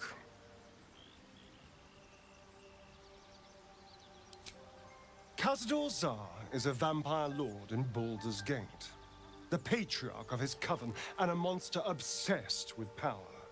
He turned me nearly 200 years ago.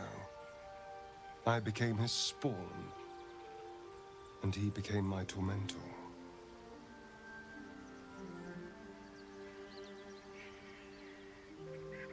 It was him, I'm sure.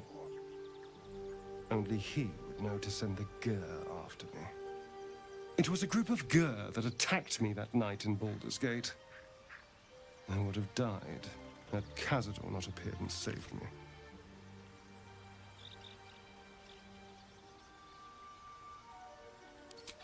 Well, he didn't mention the slave clause at the time. And now he sends a Gur monster hunter for me. It's a message. He's reminding me of his power. Even in the middle of nowhere, he can reach me. And he wants me back.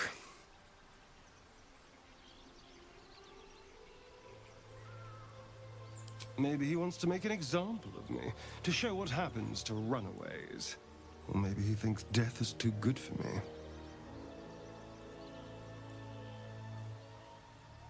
Concerned? Do you know the power a Vampire Lord possesses? He can change shape, turn into mist, call walls to do his bidding, shrug off blows like they're nothing. He could walk into our camp tonight and kill you with his bare hands. And you'd be lucky if death was the worst thing that happened to you.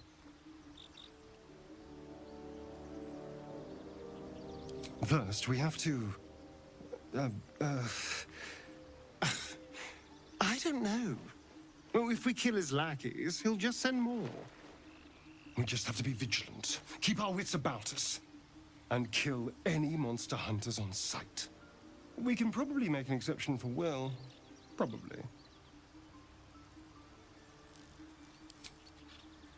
Okay, so I need to think about how I want to organize the party here.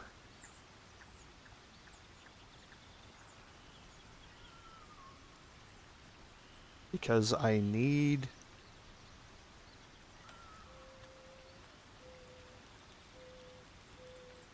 No, I don't. Okay. I suppose you want to hear about Cazador. My old master. Before the Mind Flayers took me from him. Before this strange, twisted freedom. Cazador Zar is a vampire lord in Baldur's Gate. The patriarch of his coven, and a monster obsessed with power. Not political power or military power, I mean power over people. The power to control them completely. He turned me nearly 200 years ago. I became his spawn, and he became my tormentor. A vampire's spawn is less than a slave. They're a puppet. We have no choice but to obey our master's commands. They speak, and our bodies react. It's all part of the deal. Sometimes he'd order us to submit to torture. Sometimes he'd have us torture ourselves. Whatever his weather-vane mood settled on.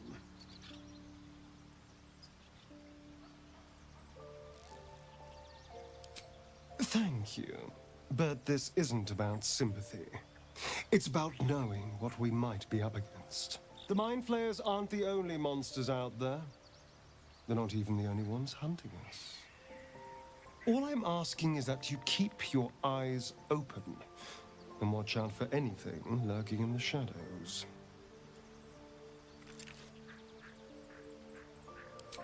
What more could I ask? Now, is that all? Oh, darling, I'm hurt. I thought we had something special. I guess I'll spend my evenings lounging here. Well, you do all the hard work.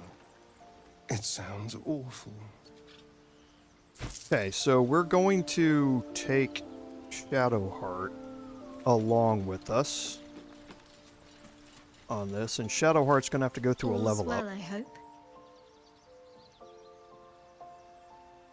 No.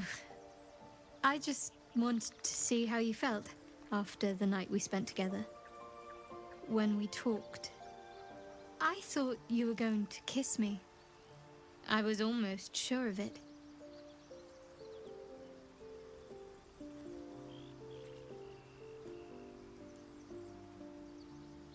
Oh, I see.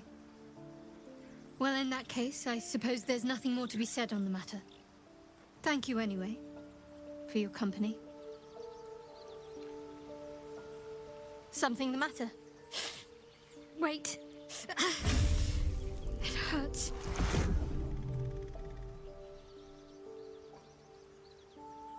Worse. But it passes quickly, usually. The wound on my hand. It never quite heals. And sometimes it causes terrible pain to rip through me. It's my burden, though, from Lady Shah. I can feel her influence somehow. I cannot say. Not with what I can recall. But even then, it would not be for me to question her will. Lady Shah has her reasons.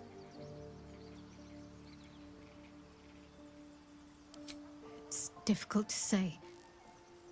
Sometimes I wonder if it's supposed to be guiding me, punishing me, testing me. But perhaps it's none of those. Perhaps it's completely random. I'd like to hope there's more to it than that. Some meaning that Lady Shah will reveal to me when the time is right. Until then, all I can do is endure.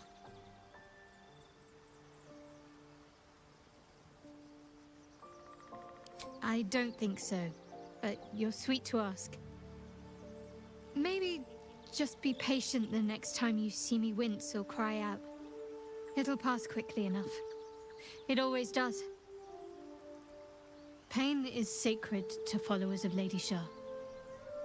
Pain will give way to loss and then to the peace of her eternal darkness. You can tolerate a great deal of suffering so long as it has meaning.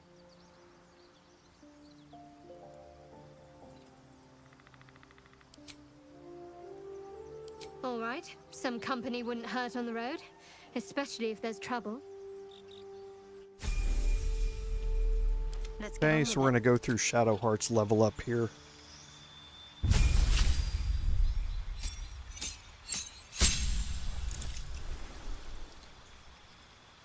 Okay, so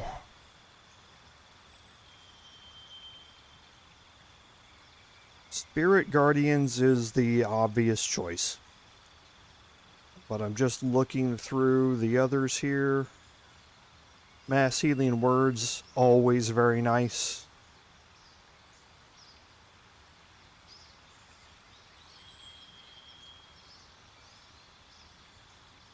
Okay. So, I'm going to look at what my preparations are here now. So, I need to keep protection from evil and good while I'm going through this. I don't need lesser restoration as much here.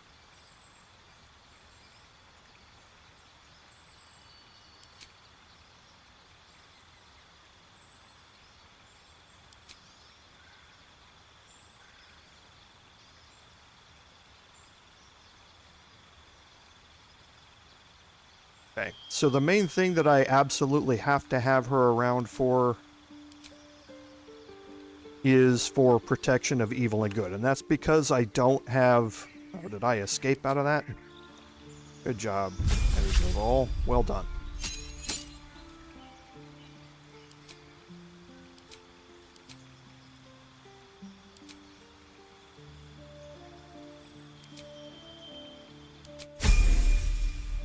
And that's because I don't have enough spell or scrolls to be able to make it work like I want it to work. So we're going to change out some of her weapons here.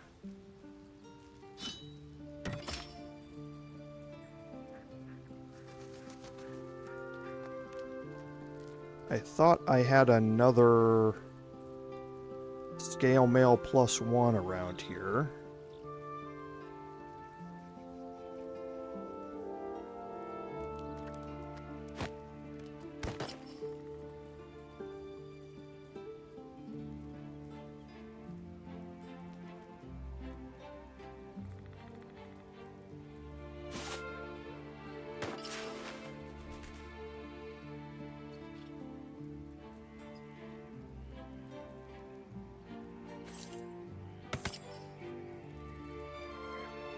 Okay. Move this over here for now. Okay, so I need to split these and give her an antidote.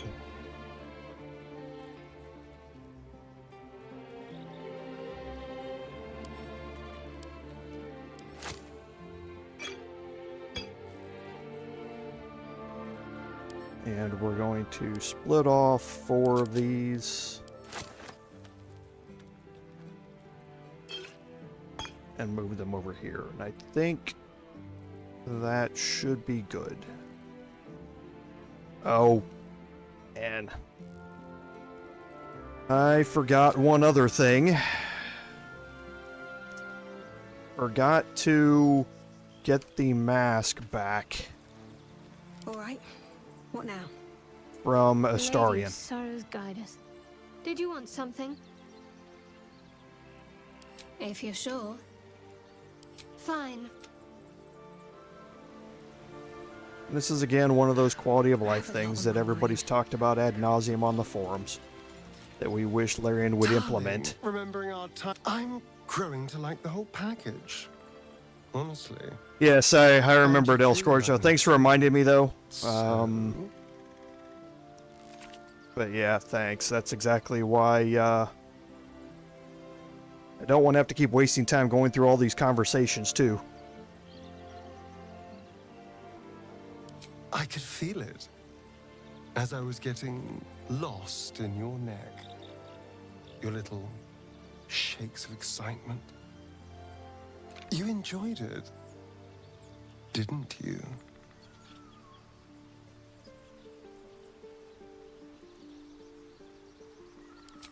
So did I. More than words can say. You deserve a reward. I'm so very pleased with what you gave me. We could take an evening to ourselves, get away from camp, get some privacy. I know somewhere quiet, somewhere intimate, somewhere we can indulge in each other.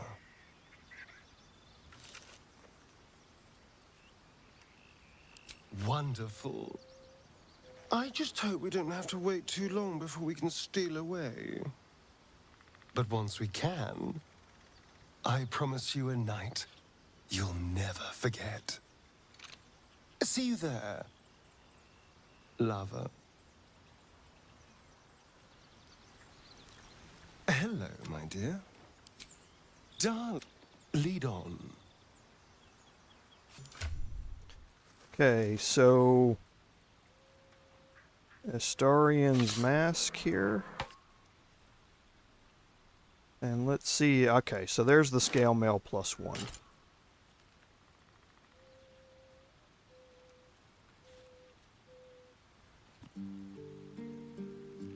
Looking to see if there's anything else in here that I might need.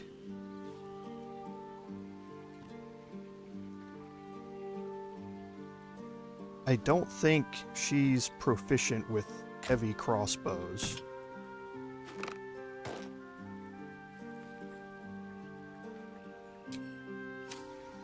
Okay, so now I can talk to him and remove him from the party. My friend? Oh, darling, I'm hurt. It sounds awful. Very well. May the darkness protect you. All right, some company wouldn't hurt on the road. Okay, so now I can give her the scale mail +1, move the mask over, and again, I don't think she's proficient. No time to waste. in that, yes, she's not proficient with it.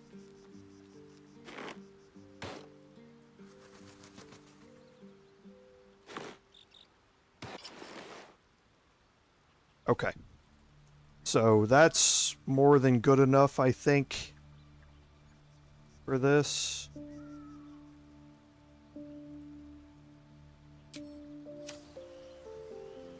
Can't give up now.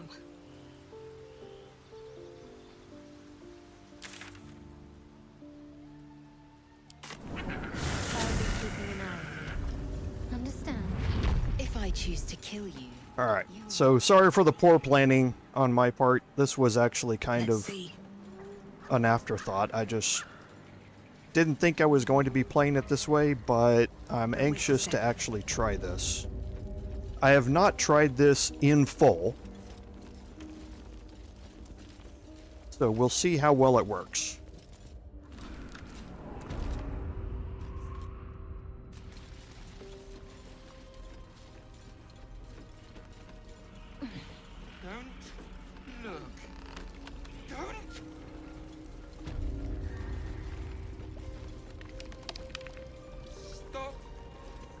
Okay, now a couple of different ways to go about doing this. I'm actually going to split these all up.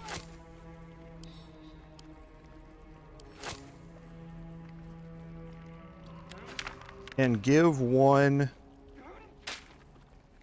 to everybody.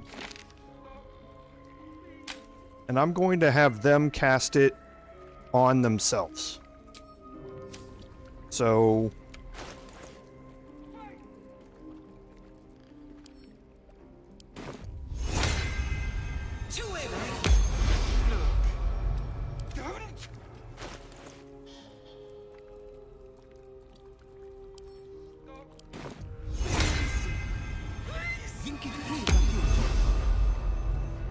Assume nothing.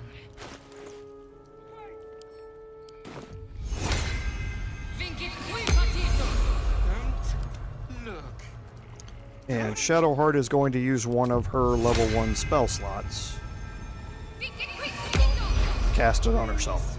So now everybody has protection from evil and good, so now we can have everybody equip the masks.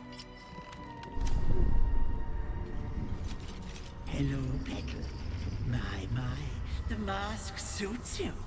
Just relax. See the world with fresh eyes. And let your dear old Auntie Ethel look after you.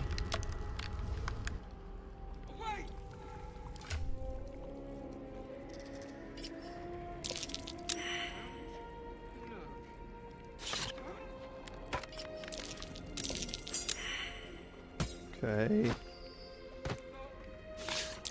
And last one here. The illusion's been shattered.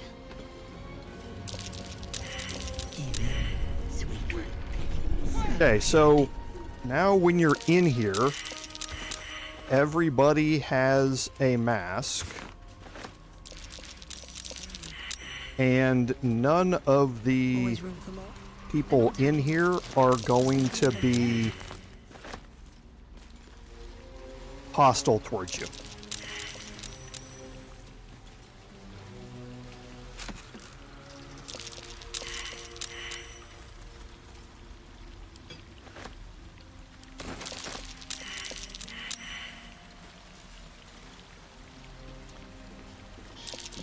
And then the other byproduct of wearing the mask is that you can see through all of these traps and everything like that. And the peculiar flowers don't recognize you as enemies that need to be trapped. So they do not explode or anything like that as you're going through here. So the masks render all of these traps and all of these nauseous vents completely useless. They don't attack you, they don't hurt you, they don't damage you, nothing like that. So you can move yourself down here past all of them.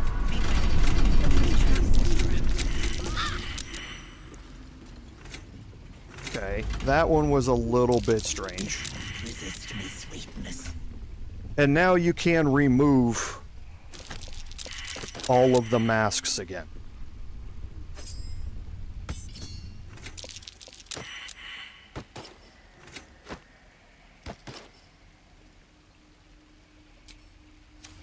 Right?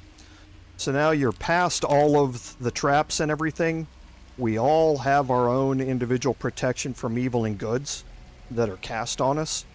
So we're going to be, well, I guess it's not going to matter against any of the people in here. But so now we'll move in here and we're gonna hide everybody and we're gonna make our way into this room. There, in the cage. Okay, and here we're gonna split our group and we're gonna go about our normal positioning here. With one exception. And that's that I don't know if I'll be able to get around this peculiar flower or not. Remember, I don't have the mask now.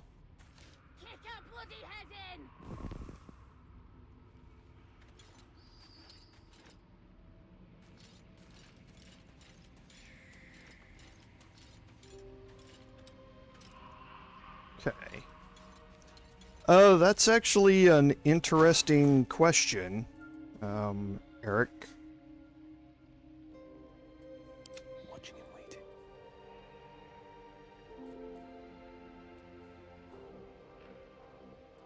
I can probably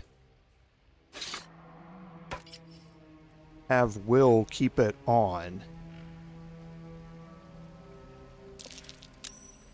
And just see what happens. Just relax. But yeah, I mean, it's an interesting question. So now what I need to do here is look at our numbers. So we're all pretty much the same dexterity here. Oh boy, another thing I didn't do. No, I'm okay. Okay. Boots have seen everything. Give in, sweet one. Because this fight's going to be a lot harder than normal. And I mean a lot harder than normal. Cloak and dagger. Stop fighting me, Petal. Let me take care of you.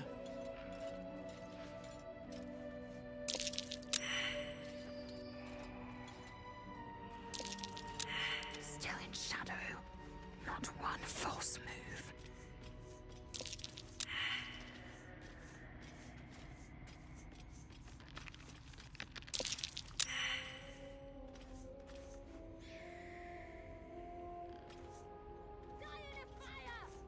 Okay, I wasn't sure if that was going to go off or not. Alright.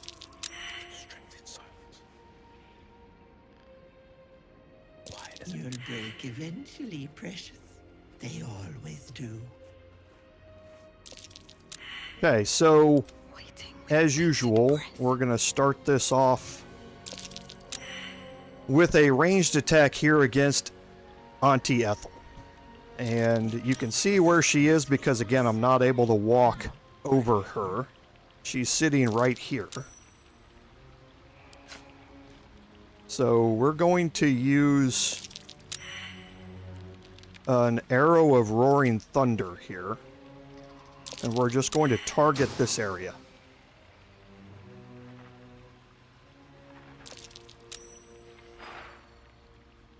Okay. So I do want to make this a crit.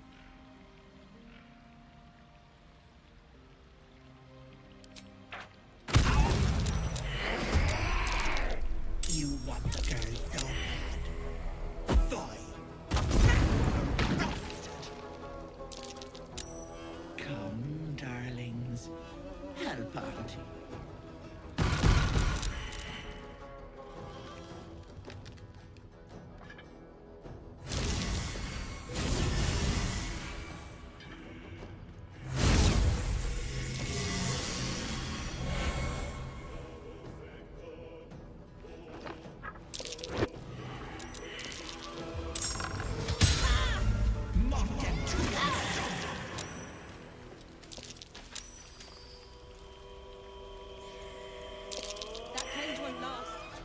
Okay. So you see what Auntie Ethel does. She brings all of her masked companions into this area. And again, remember, some of these masked companions are seriously bad. When it comes to the damage that they can dish out here. So we need to focus Auntie Ethel as much as we can here. And we're going to try and avoid them as much as we can. Now, this can go seriously sideways, and there's a very good chance that it's going to go seriously sideways on this encounter. And if it does, then we're just going to have to reload our autosave. If you're doing this on your own, then your best chance here is to save scum this, because, like I say, it can go seriously wrong.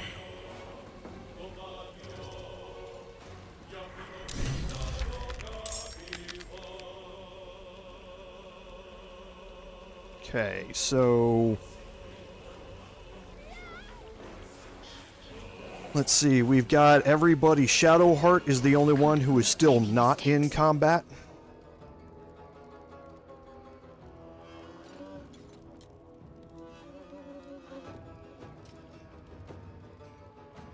Step softly.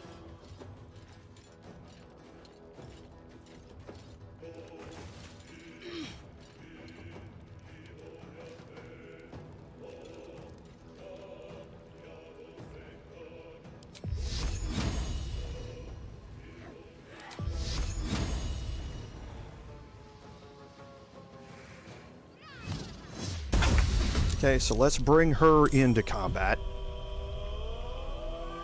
Still breathing, despite everything. Now I'm going to bring Lae'zel down here.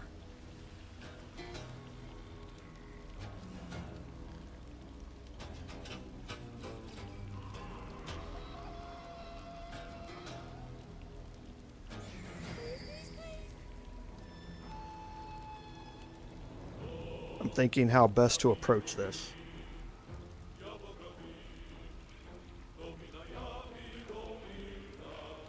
Because her first attack is going to make all the difference here. She is the one we're going to be relying on here.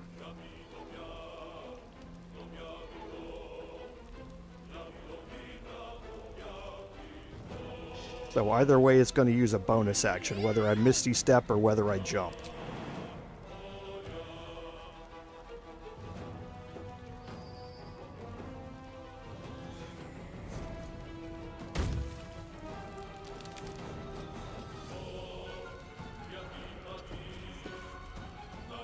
Okay, so what do we have for our chances here? 75%. She has advantage because of Guiding Bolt. And that's what's important here, is that advantage. So before I do this, if I go all in, that goes down to 44% because of her high defense. So I think I'm going to take the much higher percent chance to hit, and then on this first hit, try and get, or turn that into a crit using, well, she doesn't, yeah, Luck of the Far Realms. So let's get a combat inspiration on her.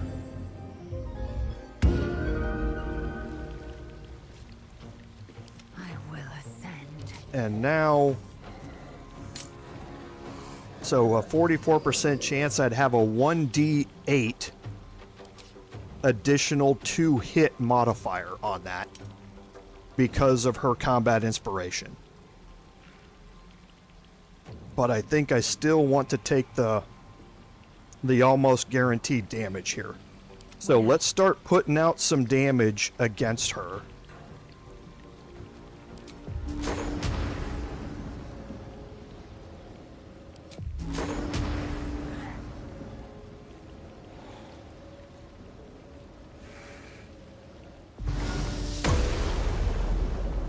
Okay. So now, will... My time. Can he reach her? He can.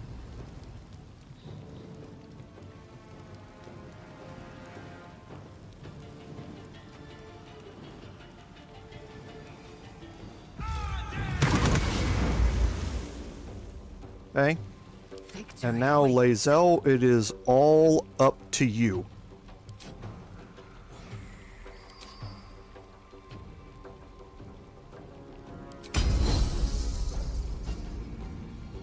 Oh, I lost Guiding Bolt. Ah. I forgot. That was a misplay on my part. Because Guiding Bolt's no longer there. So now it's going to be 50-50 chances to hit here. Okay, there's one. There's two.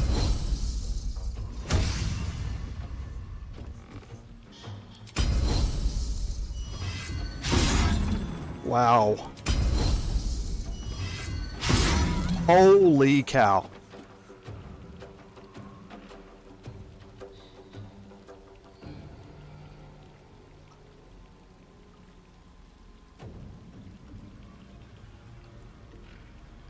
Wow. Just wow. Roll a 5, a 10, a 9, and a 2.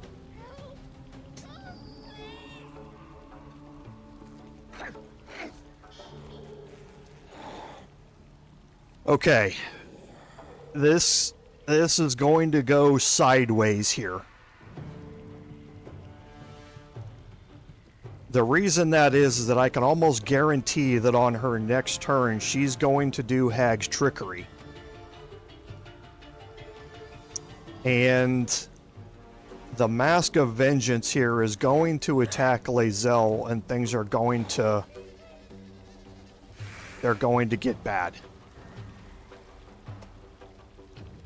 So it was my fault for not doing the...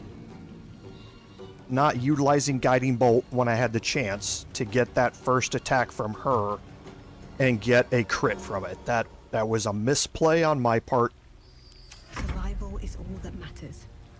Battle favors the fearless.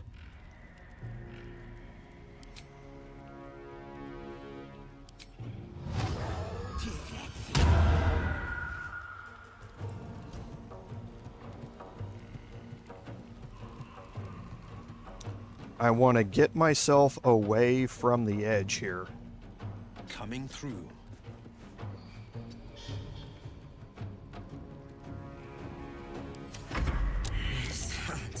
Stench of rot is a slap to the face. Suddenly she is there, beside you, behind you. I have failed my saving throw, and he lost his concentration because of Hex. Don't worry. Auntie is going to take good care of you. So now Will is no longer on my side.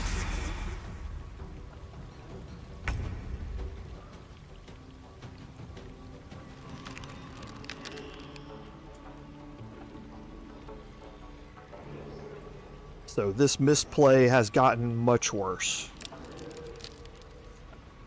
Much worse.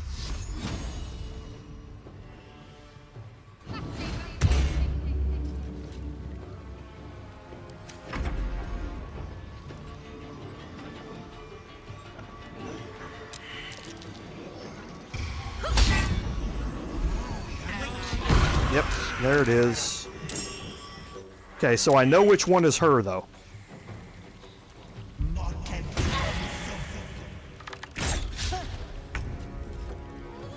I know which Hag's Trickery is hers, because she has the Boon of Servitude still on her. So... I can't do anything from here. It's well outside the range of everything that I have. I am immobile. because I'm frightened here.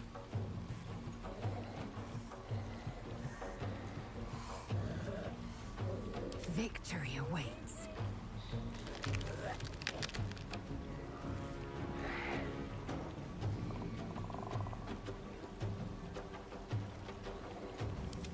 Can't even catch my I breath. don't know if she still has her combat inspiration or not.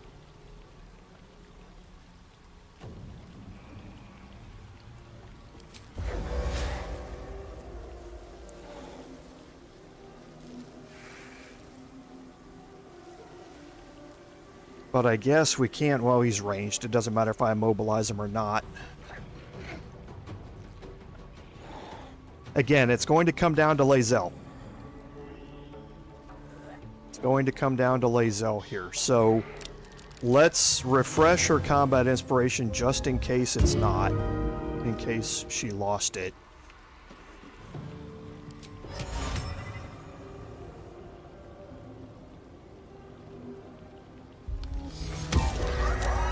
Okay, so saved. Will's going to attack me. Okay, thank goodness.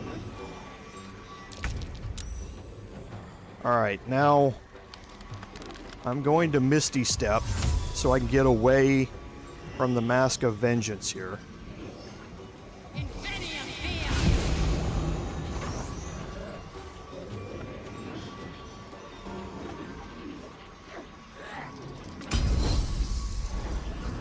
Now I'm down to a 40% chance to hit.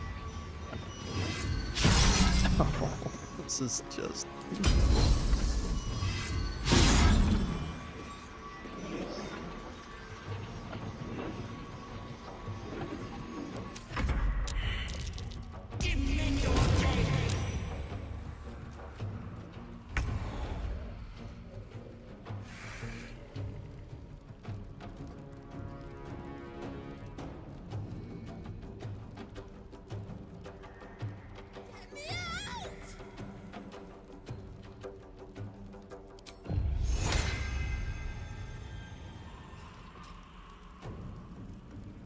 I think this is going to be a reload, everybody. In fact, I'm almost positive this is going to be a reload.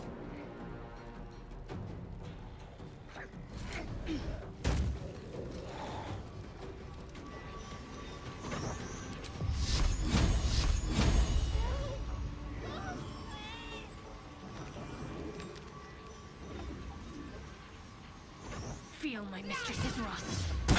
Bloody clever clogs.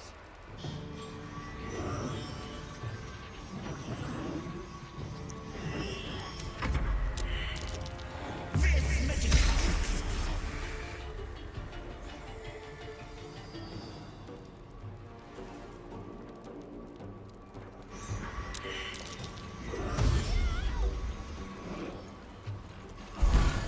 Wait! Ah! Wait just a tick! Killing me is a waste of time. I'll find a way to return. Always have, always will. But it's unpleasant. So how about we be civilized about this, hmm?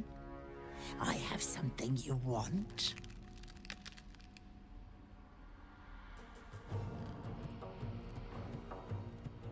Hold your horses. Just hear me out. Let me leave with the girl, and I'll give you power. You want to be stronger, tougher, smarter? Done. Anything is possible. Just let me keep the girl and her babe. If her powers were worth anything, we wouldn't have beaten her. Finish this. It's your choice, sweetness. It's not over yet, Lord Henry.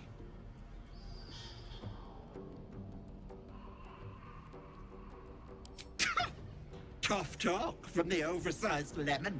But fine, have it your way. I'll rip out your throat.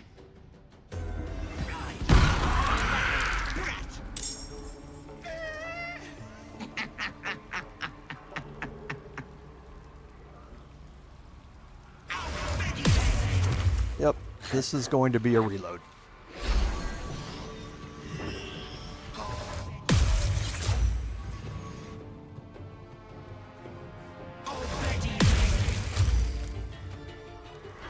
Auntie, be kind to our guest.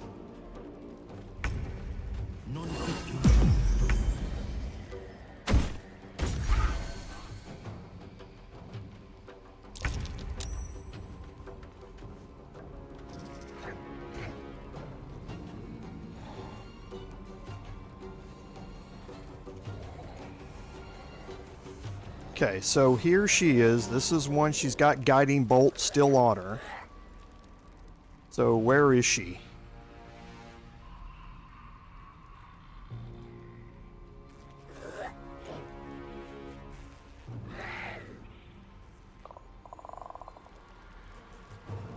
Oh, she went invisible. Okay.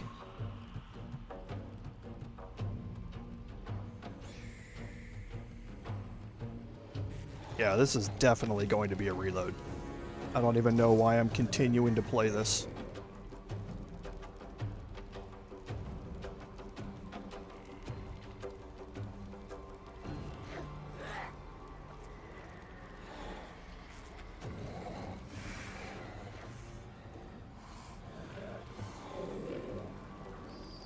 She's no longer up here.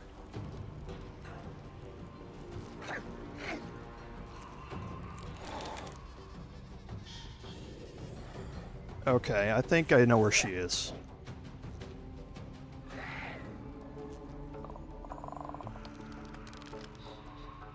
Well, no, I don't. Yeah, this is going to be a reload. This is... There were a couple of serious misplays here. But then also the world's most horrific luck. So I'm going to play this out, but I'm not going to survive the next turn here. The next turn, this is going to get just horrible. So... Not sure how Mayrina got teleported out of there either.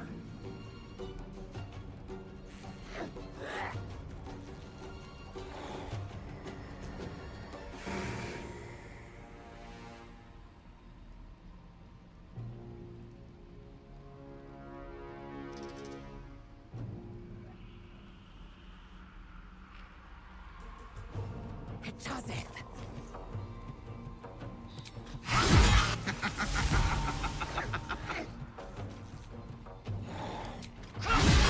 And now she rolls. That was a 28.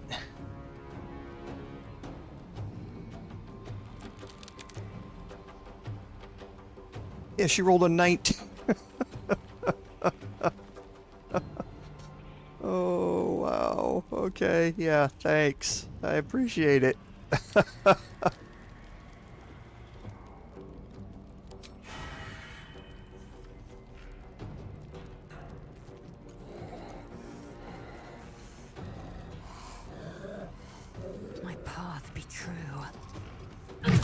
I'll take that attack. Look at her rolls now. I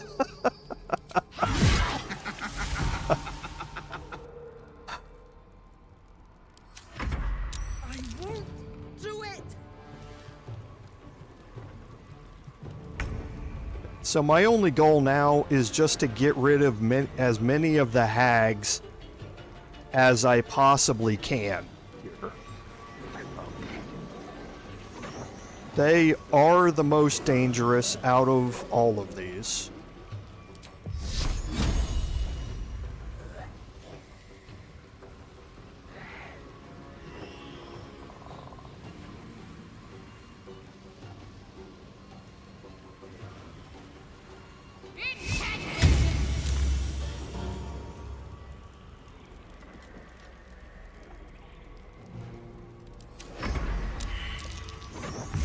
Yeah, I'm not going to survive this turn, though, here.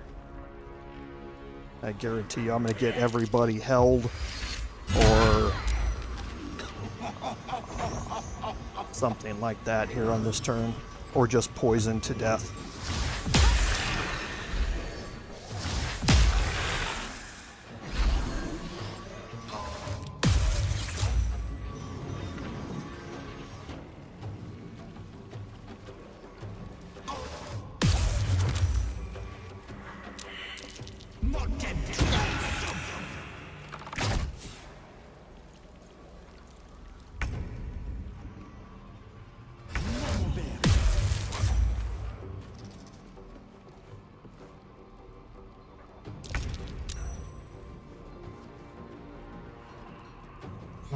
Okay.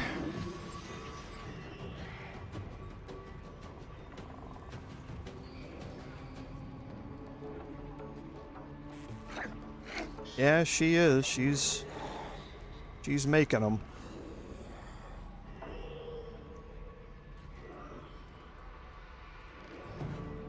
Okay, so she's still invisible here.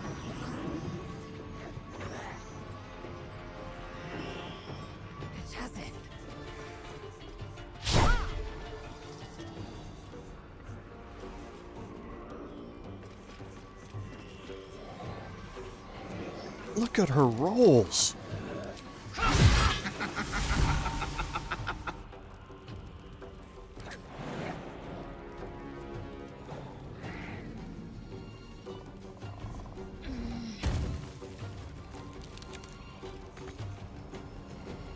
She can't make it.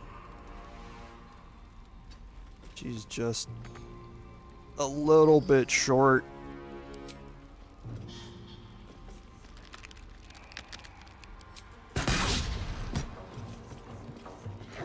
I thought I rolled a...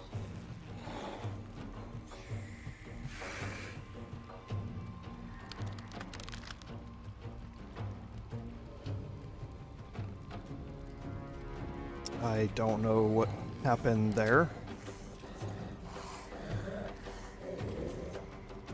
Okay, I need 17 to hit. I rolled 22.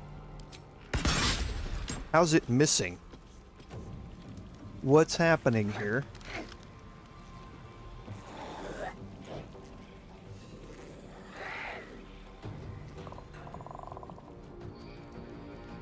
I don't get it.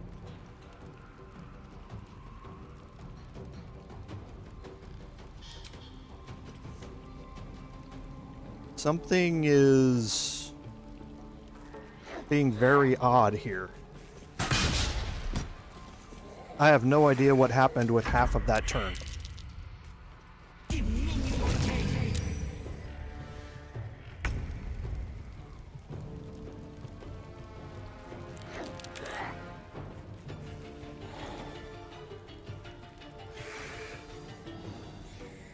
So she's still invisible for one more turn. But I don't know how all of those things missed. I really don't.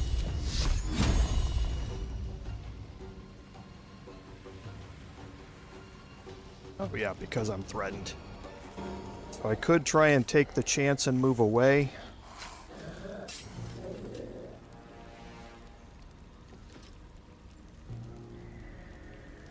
She's got a 19 armor class right now, right?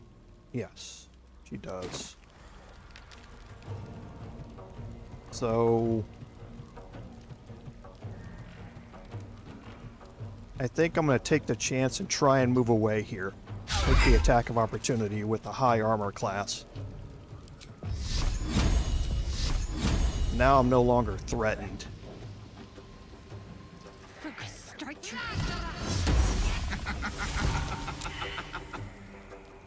Okay, so that removed the hold person.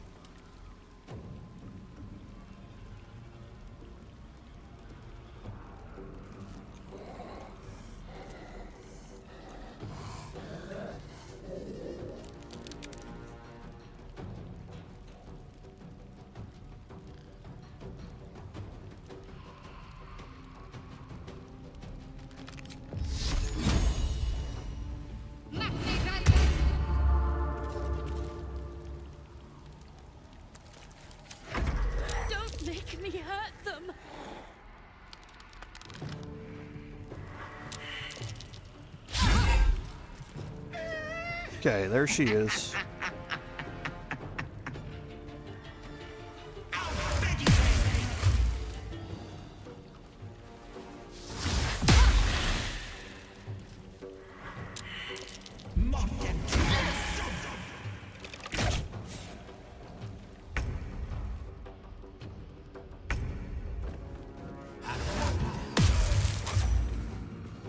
She is saving. All right, Lae'zel.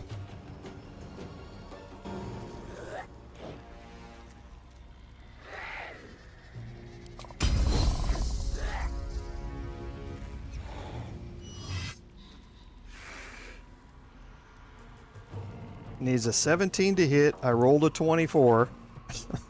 So I'm going to use Luck of the Far Realms for a crit here.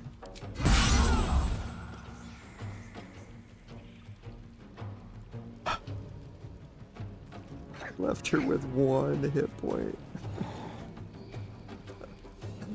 Oh, come on. Now watch me miss all of them. Okay. I'm so stupid. How could I have trusted her? I almost gave that monster my child.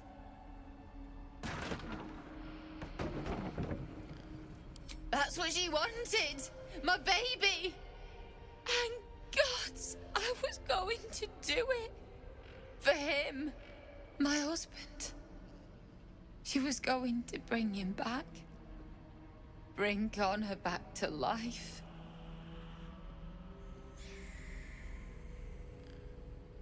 Connor would have done anything to save me.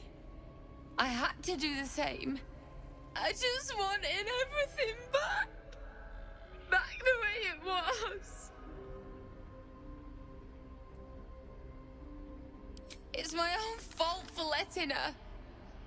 Look. I don't like owing people. Here. This socket is worth some coin.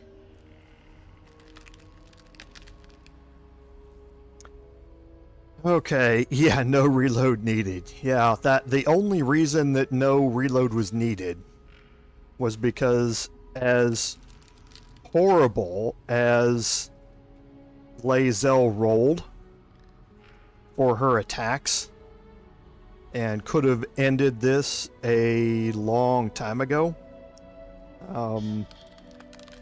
she rolled extraordinarily well on the hold person saves. So that was really the only reason that fight won. She saved against hold person, what, 7 times or something like that? So, like I say, as horrible as she made that all by herself, by missing 6 attacks in a row, she made up for it with her wisdom saves on hold person, so. Really? That's... My husband gave it to me. I should take him home. His coffin is just upstairs. A decent burial is the least I can give him. Thank you. I don't think there's anyone else who would have saved me.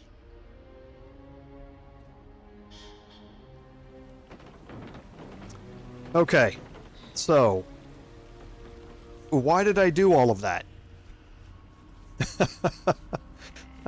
That's the question.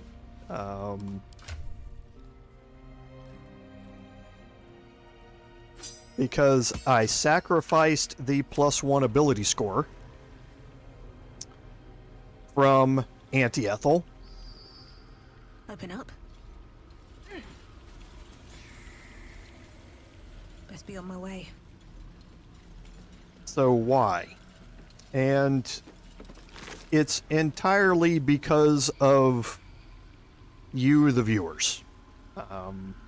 I sacrificed that to let you see something that you don't see in a lot of playthroughs. We have saved all of her masked minions here. They are all non-hostile now. As soon as you kill Auntie Ethel, the masks lose their power.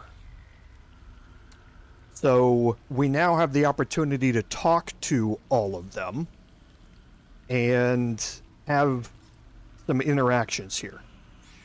So that's the first thing. The other thing is we're going to also venture back into the entrance area when we first came into her hideout and talk to and have some interactions with the people that we saw in that entrance chamber. So, but first let's loot her. You get the Tarnished Charm here. And the Tarnished Charm makes it easier for you to succeed on death saving throws. If you don't know what a death saving throw is, when you get reduced to 0 hit points, you don't automatically die. You are downed at that point, or unconscious at that point, and you have to make, and then every turn you have to succeed, you have to make a death saving throw. You're going to have 3 of those that are available for you to make, and then if you fail them, then you are permanently dead. And those, then you have to be revivified or true resurrection or something like that. You are no longer able to be healed to be brought back to consciousness. So this just makes it easier to pass those. Again, very, very situational, but if you don't have anything else, certainly something to use. Corlon's Grace, we've seen this before. It's a decent staff. What it really does is it's more of a monk class type of quarterstaff. You gain a +1 bonus to unarmed attack rolls and damage, and when you're not wearing armor, you receive a +2 bonus to saving throws. So, can be, again, somewhat useful, but not anything we're going to be focused on. So let's go talk to the masks here and have some conversations. I have something to ask. Don't touch me! Don't touch me! Auntie's dead? No. No, no, no, no! There is no mask. Leave me alone! Okay, so the Mask of Servitude is too far gone. She's had the mask on for too long. She doesn't even realize that it's not there or that she's wearing it.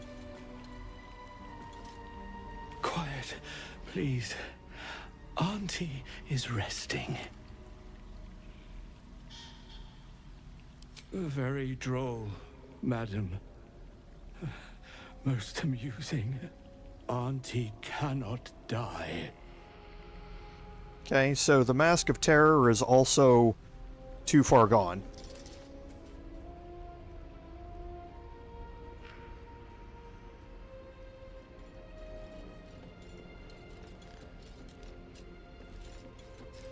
We need to leave. She might not be dead. I don't even know if she can die. You're right. I don't feel her anymore. She's really gone. If it weren't for you, I would have ended up like the others. Hollowed out and as good as dead. Sheer desperation. My mother's mind is gone. She's forgotten herself.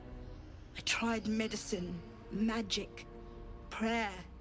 I'd have begged Merkel himself if I thought he'd listen. Heard about this wise woman out in the back end of nowhere who could help. I knew it was too good to be true, but I didn't care.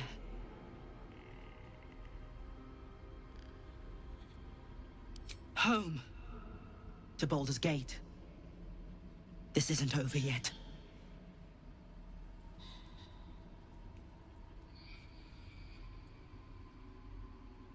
You think Ethel was the only hag in the realms? Not by a long shot. There's more hags out there, and I'm going to do what I can to make sure no one else has to go through what I did.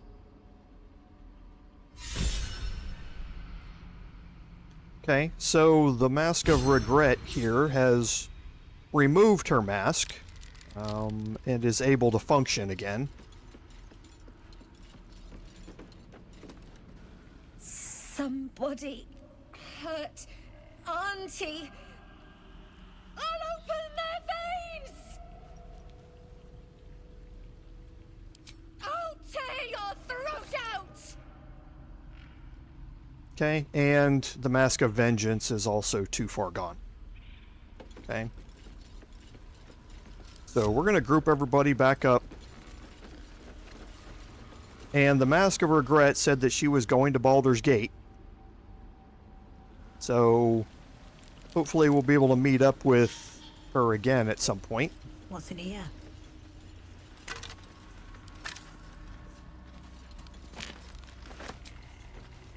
Okay, and Will... Yeah, he doesn't have any spells left, so we're going to get everything back here.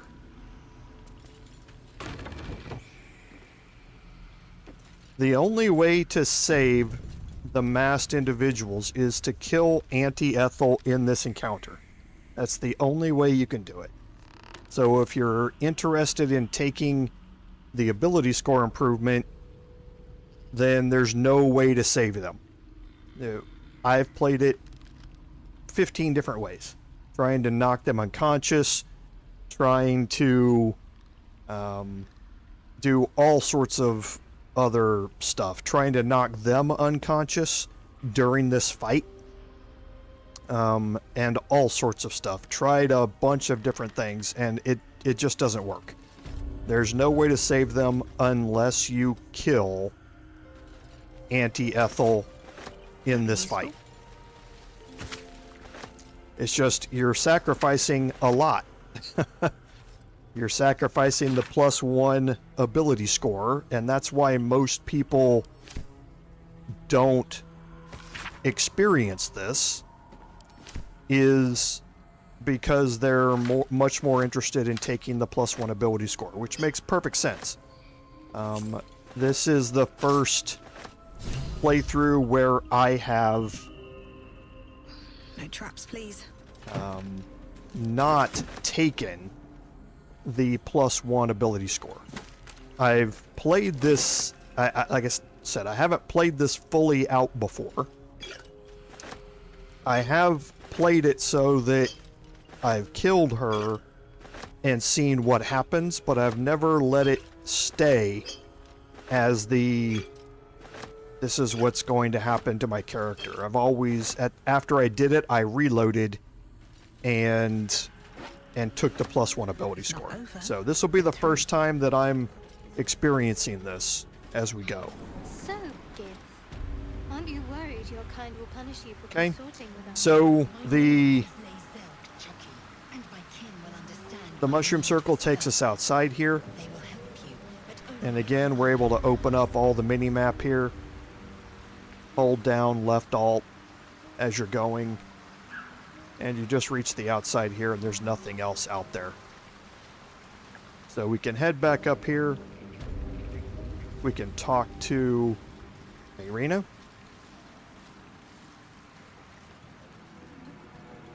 I need a quick word. Gods! Didn't hear you coming. I know I should head home, but I can't bring myself to leave. The thought of putting him in a wheelbarrow and making the journey all over again.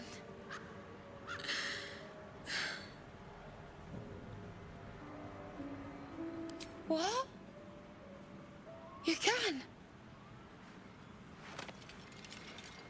You feel a surge of power from the wand. The air suddenly tastes acrid. It wants to be used. Bring it back! Bring Connor back! Please!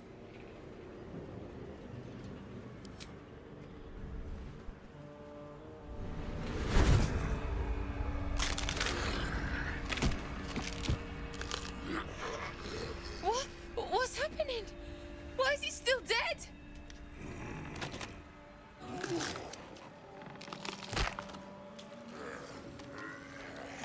You feel something pull at you.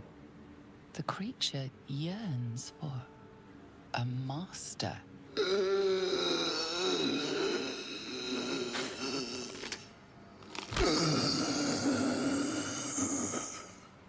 What have you done to him?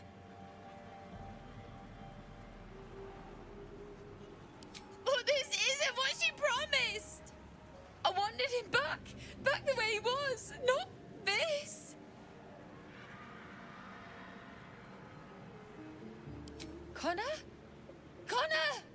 I don't even know if he's in there, but he might be. And if he is, I'll find him and bring him back.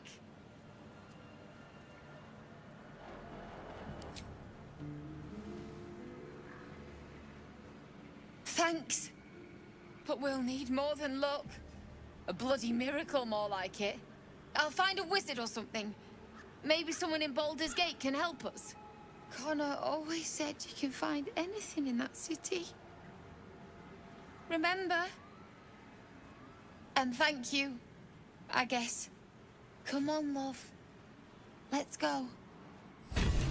Okay. So that is going to complete the Save Mayrina quest. So here we didn't get help with Auntie Ethel, and we didn't want to explore the options for that. And then we did pick up some more information about Shadowheart and the pain that she experiences from time to time. And we also found out more about Cazador, and Gale's condition has worsened again, so we definitely need to, when we go back to camp, need to take care of that. But now we're going to head back up here, and we're going to head back into her area.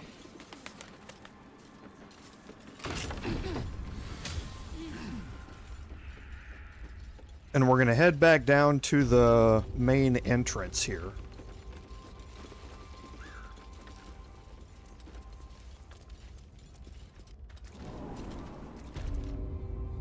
And we can have a couple of interactions in here.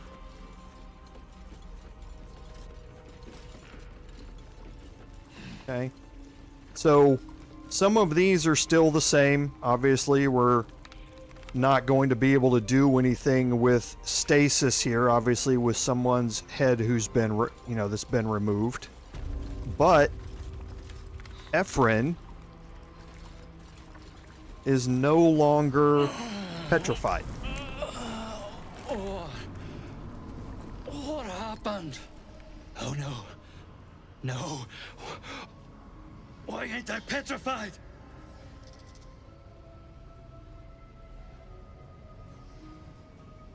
What? How am I still breathing? I've the bite.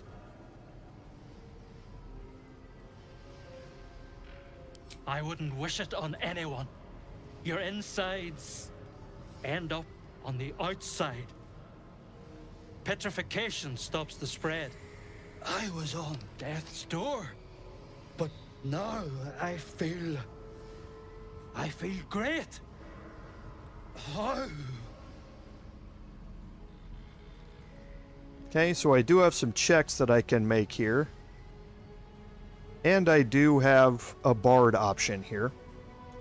So, what's really happened here is that the hag inflicted him with the bite, just to get him to be able to make a deal with her, and then to, petrify him. So that's the reason he's no longer petrified, is because her magic was keeping him petrified. And that's also why he no longer has the bite, because her magic has now been dispelled, and he's no longer afflicted with it. So you can pass these or try these checks here if you'd like. It doesn't really matter if you pass them or not, though. Oh, wow. Where was that, Lae'zel? Huh? Not only is the disease gone, you see it's left no scars. An impossibility for the bite. What? But that doesn't make a lick of sense. Unless that double-crossing, filthy, lying hag! She made me sick and then trapped me in stone for kicks!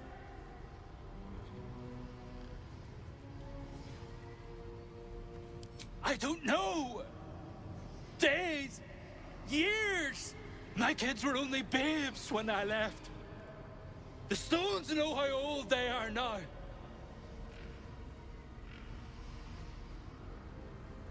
Only 'cause of you. I ain't got no way to repay you.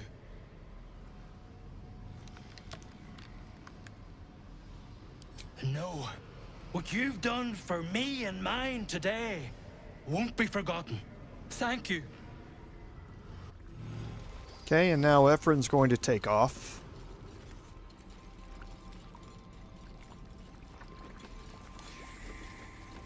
And now we have Lauren over here.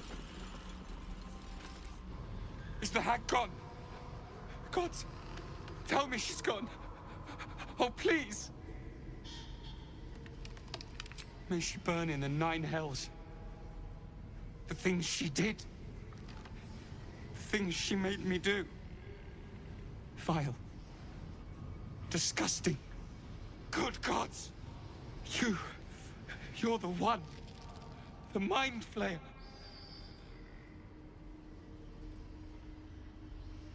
No. The hag's gift is gone, but it's going to happen. Soon. I saw you screaming, covered in your own insides as that thing bursts out of your skull. You change, skin ripping from your body, and then you butcher everyone. Everyone around you.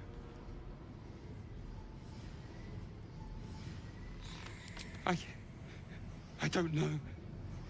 It could be a 10-day. Could be any moment. I can't do this. You're too dangerous. I'm sorry. And now Lauren's going to take off as well. Okay, so we have done our absolute best here to save everybody.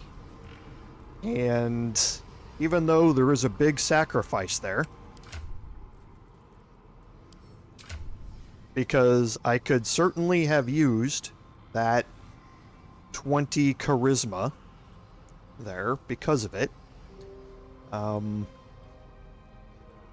think this is, again, another way to play through this that not a lot of people get to see. And that's part of the goal of the live streams. There's been a lot of criticism this past week, if you've read Reddit, with content creators and either unrealistic videos that they're putting out and playthroughs and that sort of stuff, which don't really illustrate it, or only seeing the same thing over and over and over again and never seeing anything different. And that's not kind of what my goal here is. My goal here is that everyone who watches will be able to learn something or see something different as we're going through this. Again, I've said it before, I don't do this for the clicks and all of that sort of stuff. That's not what it's about at all. It's about helping everybody experience different ways to go about these things. And I think this was a good thing to illustrate, even though, like I say, it does come with a pretty substantial penalty. I think it's going to play out for us in the end. So I'm happy to be able to show a different way to do these things. So looking at what we picked up here, we had talked about Corlan's Grace. The Ever-Seeing Eye is an amulet that allows you to cast protection from evil and good. This is one of those things that you can, as soon as you wake up, you can cast it and then swap it out for something else afterward, because protection from evil and good stays with you until you either lose concentration or until you long rest. So it's certainly a benefit that can stick with you. So for now, I don't have any other better amulets, so to speak. So I'm going to keep that on me for now. We also picked up the Staff of Crones, and we've had some conversations about this before, and what it can do and can't do. For now, I'm going to leave this on Will, and we're going to experiment with it and see if it's changed from the early access version of the Staff of Crones or not. So for the rest of it here, as far as Shadowheart, we're now going to be removing Shadowheart from the party again. So I want to make sure that she's good with everything she has. So for now, I think these are okay.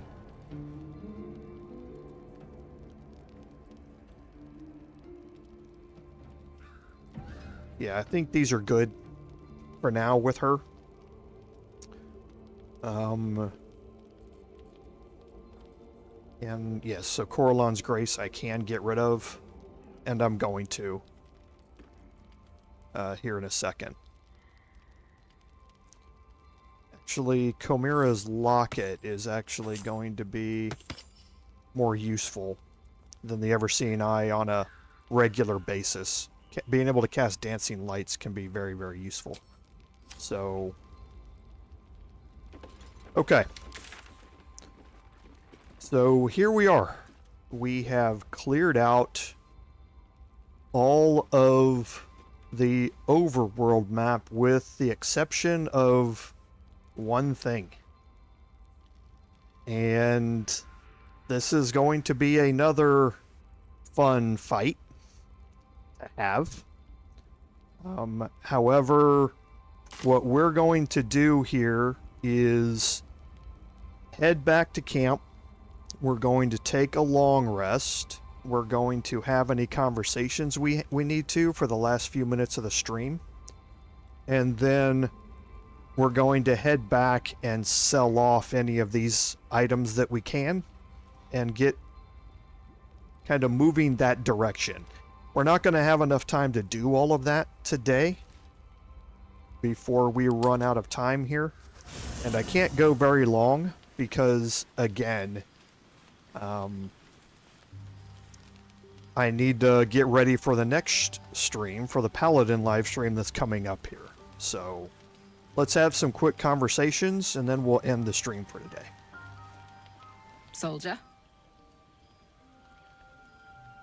You really did it, huh? Not worried about adding more illithid into the mix? Well, what can I say? You look fine, smell fine, seem fine. If you got a little boost from the tadpole, who am I to begrudge you? In fact, got any going spare? Okay, so we've had these conversations before. Thanks, soldier. Let's go see if Shadowheart has anything to say. Lady of Sorrows, guide us. Did you want something? On one hand, they seem useful. But on the other hand, or perhaps tentacle before long, we know where they're coming from, and what lies at the end of that path.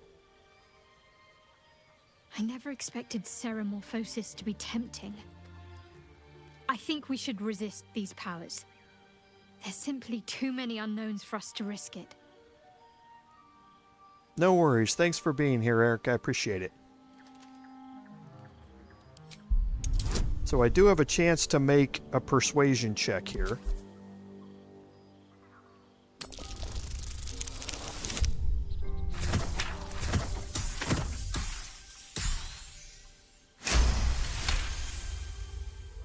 Well, perhaps you have a point. Fine. Let's explore these powers then. I just hope we don't come to regret it.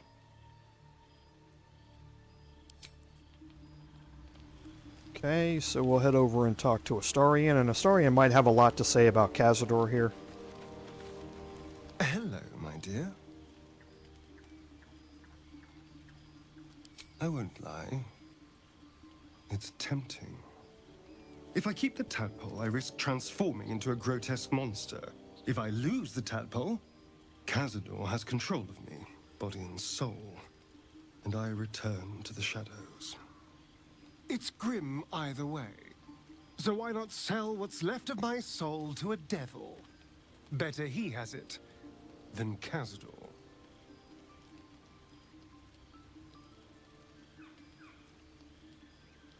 I'm glad to hear it. Whatever's coming, we need to keep our options open. Okay, we're also going to remove Shadowheart from our party again. May the darkness protect you. If you're sure. Fine. I'll be here whenever you rediscover your taste in company. Bring Astarion back. Hello, my dear. Darling, I thought you'd never ask. Lead on.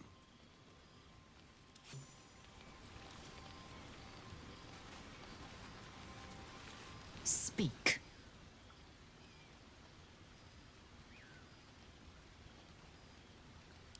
So I did, and he served his use. Most enthusiastically, I might add. I may even avail myself of his talents again, should he keep his fangs off my flesh. Wow, Astarion. You play, are you?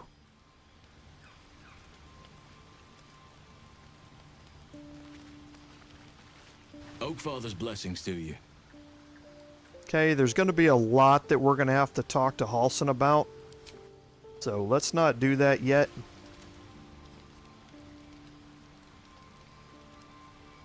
Gale has some arcane hunger here. We do have Coralon's Grace. What's on your mind? Apart from finding me an artifact to consume, which I assume you're pursuing with the appropriate urgency. That is most gratifying to hear. May I?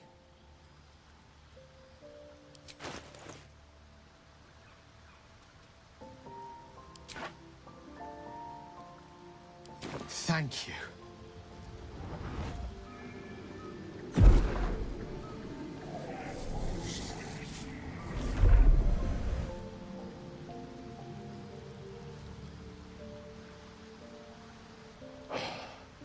Good gods. It hardly has any effect. Oh, Mistra, have mercy on us all. Listen, I need to speak to you, to all of you. It would be unconscionable of me to remain silent. I might just be about to remedy that. You have to know who I was. You have to know who I really am. What I am is a walking shadow of the promise I once held. I'm what one might call a wizard prodigy. Who from an early age could not only control the weave, but compose it. Much like a musician or a poet. Such was my skill that it earned me the attention of the mother of magic herself. The Lady of Mysteries. The goddess Mistra.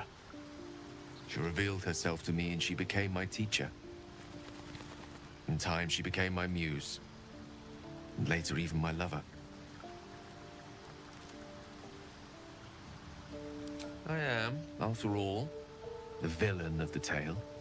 We enjoyed each other's company. Body, mind, and soul. But even so, I desired more. You see, no matter how powerful a wizard we mortals can become, we never scratch more than the surface of the weave. Mistra keeps us in check. There are boundaries she doesn't let us cross, yet Every time I was with her, I stood on the precipice, gazing into the wonders that lay beyond. I sought to cross her boundaries.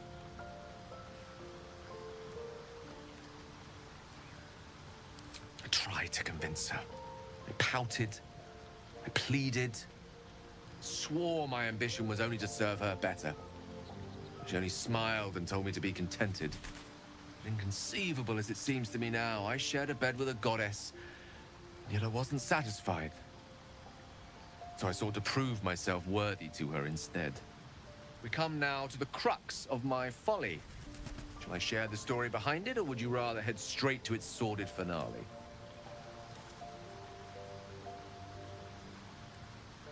Suffice it to say, I obtained an obscure and ancient book, but had locked away inside a much coveted prize. It was a fragment of primal weave, locked out of time, locked away from Mystra herself.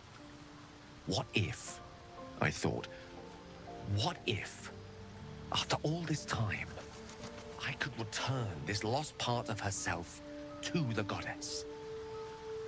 I was certain that this deed of raw power, draped in romance, would convince Mystra to take me by the hand and welcome me into her hitherto forbidden domains. I was mistaken. I obtained the fabled book and took it into my study. As for what happened next... Here. Place your hand over my heart. Let me show you.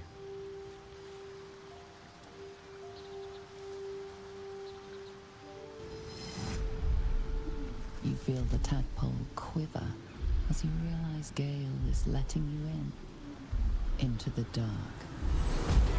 You see through Gale's eyes, staring down the corridors of a dread memory. A book, bound, and suddenly opened. Inside there are no pages, only a swirling mass of blackest weave that pounces. Its teeth, its claws, it's unstoppable as it digs through and becomes part of you. And gods, is it ever hungry.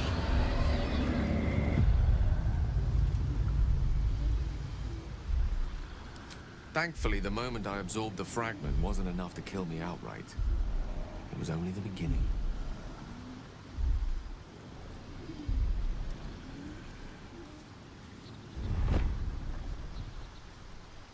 This Netherese blight, this orb, for lack of a better word, is balled up inside my chest. And it needs to be fed. As long as I absorb traces of the weave from potent enough sources, it remains quiet.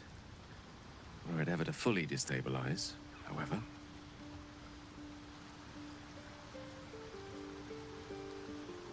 I will erupt. I don't know the exact magnitude of the eruption, but given my studies of Netherese magic, I'd say even a fragment as small as the one I carry, it'd level a city the size of Waterdeep.